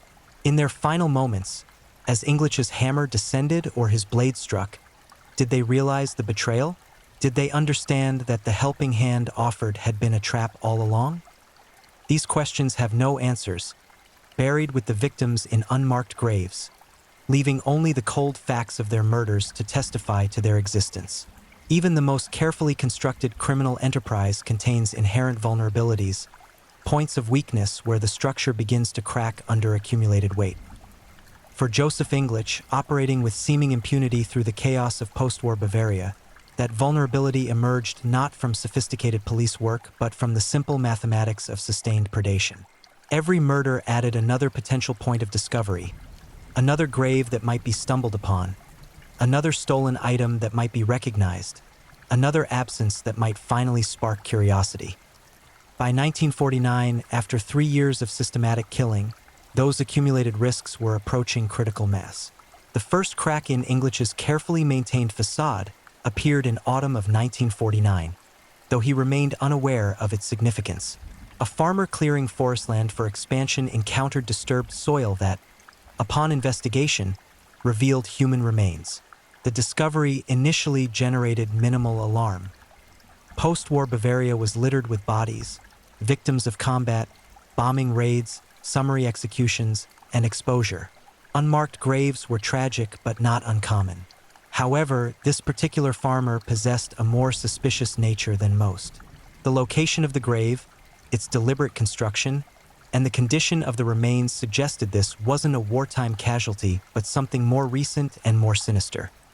Local police, understaffed and overwhelmed with more pressing concerns, nonetheless responded to the farmer's report. What they initially treated as a routine investigation of suspicious remains began to transform as examining physicians determined the victim had died from blunt force trauma to the skull. This was unambiguously homicide.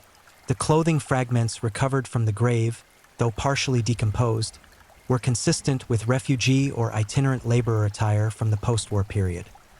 Most significantly, the grave's location and construction indicated local knowledge, someone familiar with the terrain and confident in their ability to use it for concealment. Investigators began canvassing the surrounding area, interviewing farmers and landowners about any suspicious activities or missing persons. This process, slow and methodical, eventually led them to make inquiries at Joseph English's farm. English received the police with appropriate concern and cooperation, presenting himself as a hard-working farmer shocked to learn that such terrible crimes had occurred in his vicinity. He answered questions readily, displayed no obvious nervousness, and offered no information that might implicate him. The investigators left with nothing more than a routine interview record, English's name appearing on their list along with dozens of other local residents. What the police didn't yet realize was that their questions had triggered alarm in English's carefully calculating mind. He understood that the discovery of one grave could potentially lead to others, that increased police presence in the area elevated his risk significantly, and that his period of comfortable impunity might be drawing to a close. A less controlled individual might have panicked, might have fled or committed some rash act that would draw immediate suspicion. English, however, responded with characteristic cold calculation. He temporarily suspended his killing activities, adopting a posture of normalcy while carefully monitoring developments.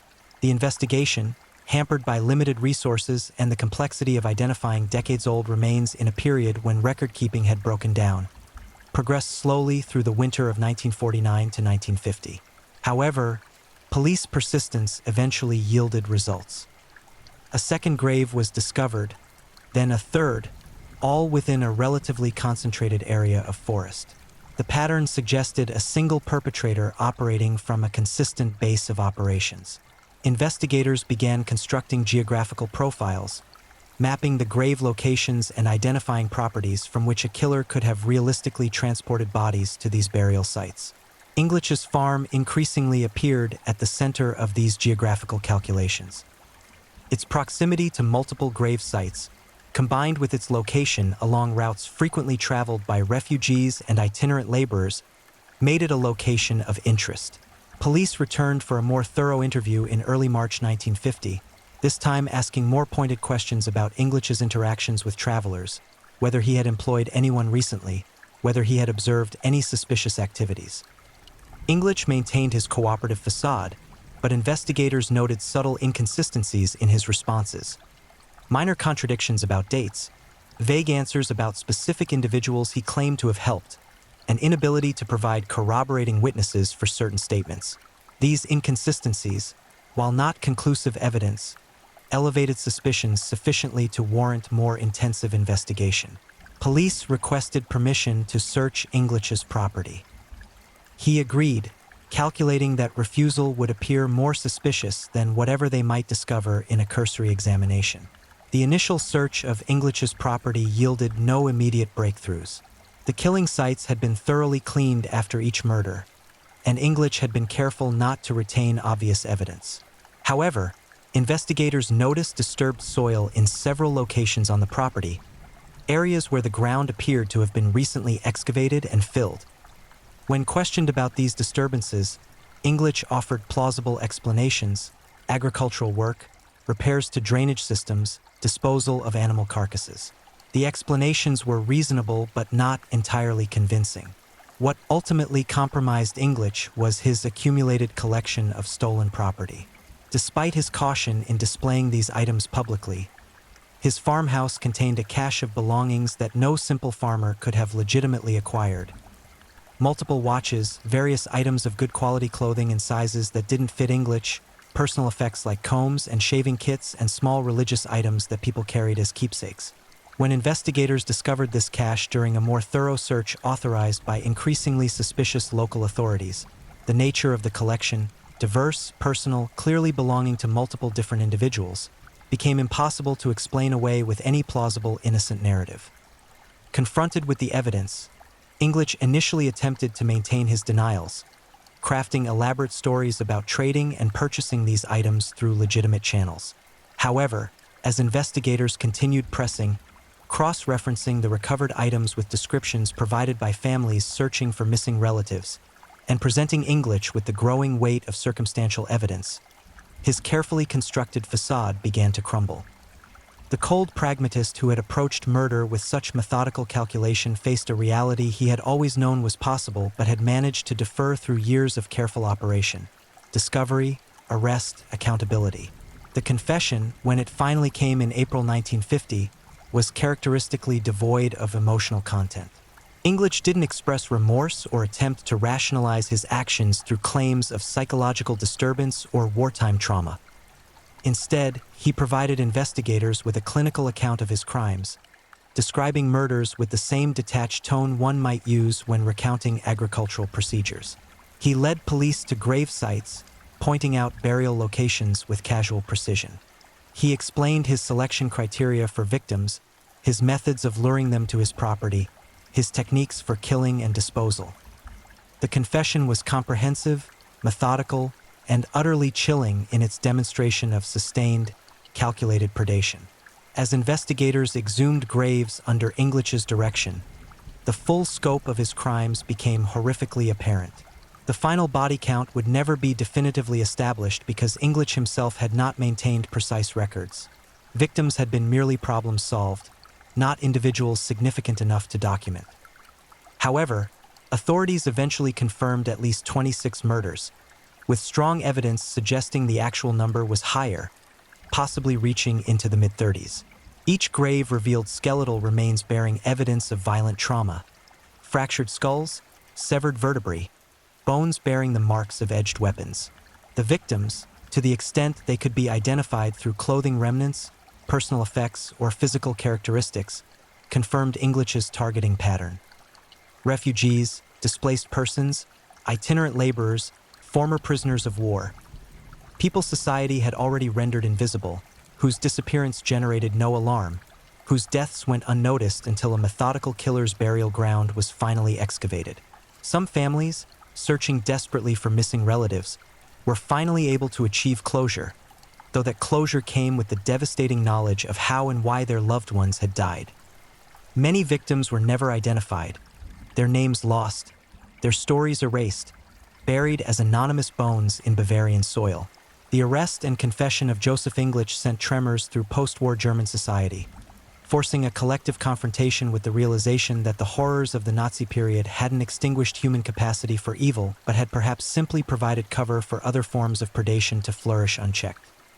The case presented unique challenges for a legal system still reconstructing itself from the rubble of the Third Reich, operating under Allied occupation oversight, and struggling to process thousands of war crimes cases alongside ordinary criminal matters. English was formally charged with multiple counts of murder, robbery, and illegal disposal of human remains. The prosecution, led by Bavarian state attorneys working in coordination with Allied authorities, faced the challenge of constructing cases around victims who often lacked definitive identification, crimes committed in chaotic circumstances with minimal documentation, and evidence that had been deliberately concealed and was now significantly degraded. However, English's detailed confession, combined with the physical evidence from the grave sites and the cache of stolen property, provided a robust foundation for prosecution. The trial commenced in late 1950, conducted in a courtroom that was itself a testament to Bavaria's reconstruction. Hastily repaired walls still bore scars from wartime damage, and the proceedings unfolded under both German and Allied legal frameworks, a hybrid system characteristic of the occupation period. English appeared in court displaying the same emotional flatness that had characterized his confession. He showed no remorse, offered no apologies to victims' families, expressed no regret beyond the practical recognition that he had been caught. This absence of human feeling, this demonstration of profound moral emptiness, disturbed observers perhaps even more than the crimes themselves. The prosecution meticulously presented evidence of each confirmed murder, walking through English's methodology, his selection of victims, his techniques for killing and concealment. Medical examiners testified about the nature of injuries found on skeletal remains, demonstrating the brutal efficiency of English's violence. Police investigators detailed the discovery process, the pattern recognition that had finally focused suspicion on English's property, and the investigation that had ultimately led to his confession. Family members of identified victims provided devastating testimony about their missing loved ones, describing people who had survived the war's horrors only to encounter a predator who exploited their vulnerability in the peace that followed. English's defense, such as it was, rested primarily on arguments of diminished capacity, claims that wartime experiences had damaged his psychological functioning, that the extreme conditions of post-war survival had eroded normal moral restraints, that he should be understood as a product of circumstances rather than a calculating killer. These arguments found little traction with either the court or the public. English's methodical approach to murder, his careful selection of victims, his sustained operation over multiple years, and his systematic concealment of evidence all demonstrated clear premeditation and rational planning incompatible with claims of diminished capacity. The verdict, delivered in early 1951, surprised no one who had followed the trial. English was found guilty on all charges related to the 26 confirmed murders, with the court acknowledging that the actual number of victims was likely higher but limiting conviction to those cases where evidence met legal standards of proof. The sentence reflected the severity of the crimes. Death by guillotine, the method of execution employed in post-war Germany for the most serious criminal offenses. English received the sentence without visible reaction, his face maintaining the same impassive expression that had characterized his entire court appearance. The execution was carried out on May 25, 1951, at a prison facility near Munich. English walked to the guillotine with the same cold composure that had defined his approach to murder, offering no final statement, no expression of remorse, no acknowledgement of his victim's humanity. His death took seconds, a far more merciful end than he had provided to any of his victims, a fact noted bitterly by family members who witnessed the execution. With English's death, a chapter closed on one of post-war Germany's most disturbing criminal cases, though the questions it raised about human nature, social vulnerability, and the conditions that enable predatory violence would continue resonating for decades. The English case prompted significant changes in how German authorities approached missing persons investigations and refugee protection. The realization that dozens of people had been systematically murdered over a 4-year period without detection, in a relatively small geographical area, forced an acknowledgement of dangerous gaps in social safety nets and law enforcement capabilities.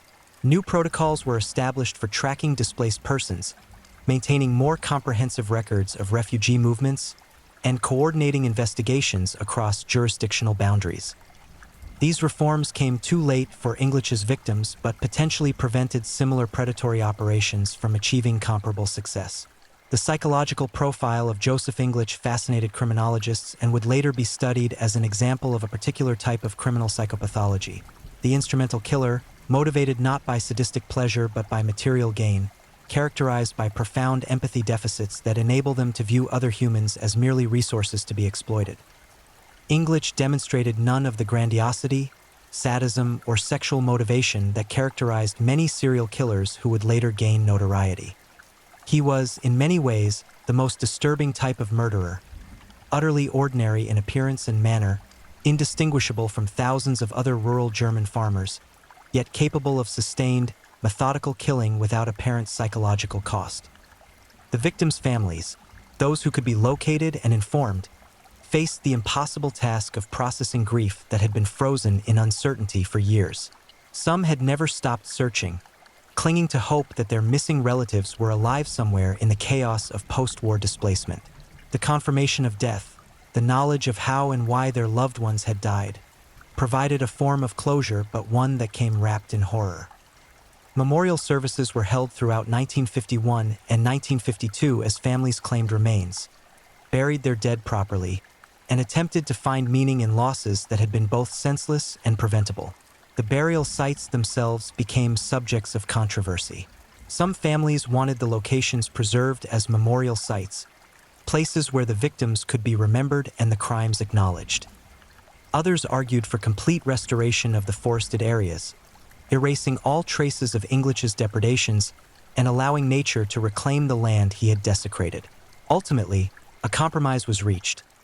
The grave sites were documented and marked with simple memorials, but the area was not transformed into a larger commemorative space that might draw curiosity seekers or dark tourism.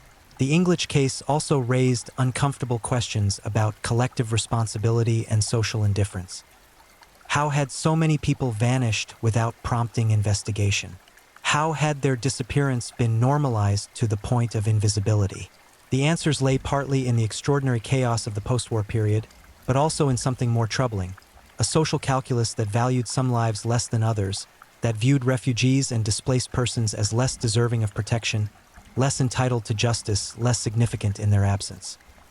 English had understood this calculus instinctively and had exploited it with ruthless efficiency. In the decades since English's execution, the case has been examined by historians, criminologists, and sociologists attempting to understand both the specific circumstances that enabled his crimes and the broader lessons about vulnerability, predation, and social breakdown. The case appears in academic studies of serial homicide, in histories of post-war Germany, in examinations of how extreme social disruption creates opportunities for criminal predation. It serves as a dark reminder that civilization is far more fragile than we typically acknowledge, that the structures protecting vulnerable populations can collapse with terrifying speed, and that human evil doesn't always announce itself with obvious pathology but can wear the unremarkable face of a Bavarian farmer. The forest graves have long since been reclaimed by nature, the memorial markers weathered by decades of exposure to the elements. The farmhouse where English planned and executed his murders was eventually demolished, the land sold to new owners who had no connection to its terrible history. The displaced persons camps have disappeared, replaced by reconstructed towns and prosperous communities that bear little resemblance to the devastated landscape of 1946 to 1950. Germany rebuilt, prospered, transformed itself into one of Europe's most stable and successful democracies.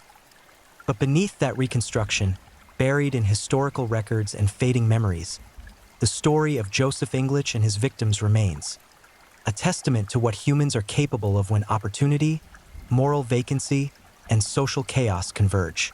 The victims, most of whose names were never recovered, exist now primarily as case numbers and skeletal remains cataloged in forensic archives. They deserve better than this anonymity, better than reduction to statistics in a criminal case. They were people who survived a world war only to encounter a personal evil that exploited their survival instincts against them. They were someone's beloved child, sibling, parent, friend. They had hopes, dreams, futures that were violently stolen in a Bavarian barn by a man who viewed them as nothing more than resources to be harvested and discarded. The final accounting of the English case resists simple summarization. The confirmed death toll of 26 represents only what could be proven conclusively. The actual number may have been significantly higher. The material profit English gained from his crimes was modest. Some clothing, some watches, small amounts of money, hardly proportionate to the devastation he inflicted.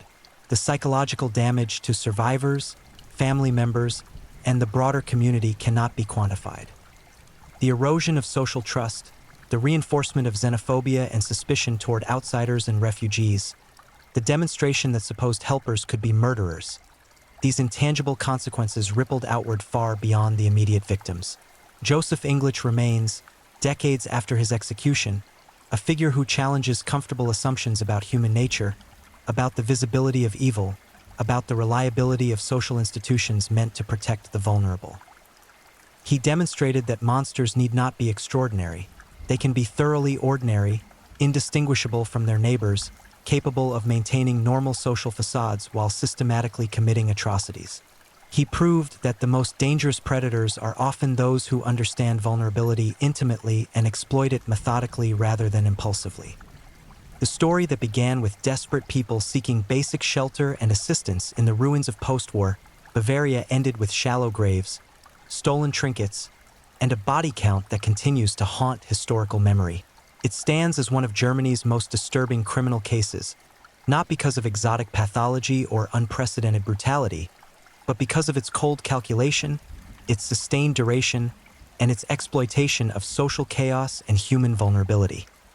In the end, Joseph English was caught, tried, convicted, and executed. Justice, such as it was, prevailed. But for the dozens of victims whose lives he extinguished with methodical efficiency, justice came far too late, and for many, never came with even the dignity of a name to mark their passing. Thank you for watching and being part of this dive into the dark and fascinating stories that keep us all on edge. If you enjoyed the ride, remember to like, subscribe, and share with others who crave a good mystery. Tell us where you're watching from. I love knowing where in the world our true crime family is tuning in. Your presence means a lot. Until next time, stay safe, stay curious, and keep digging into the shadows where truth and mystery meet.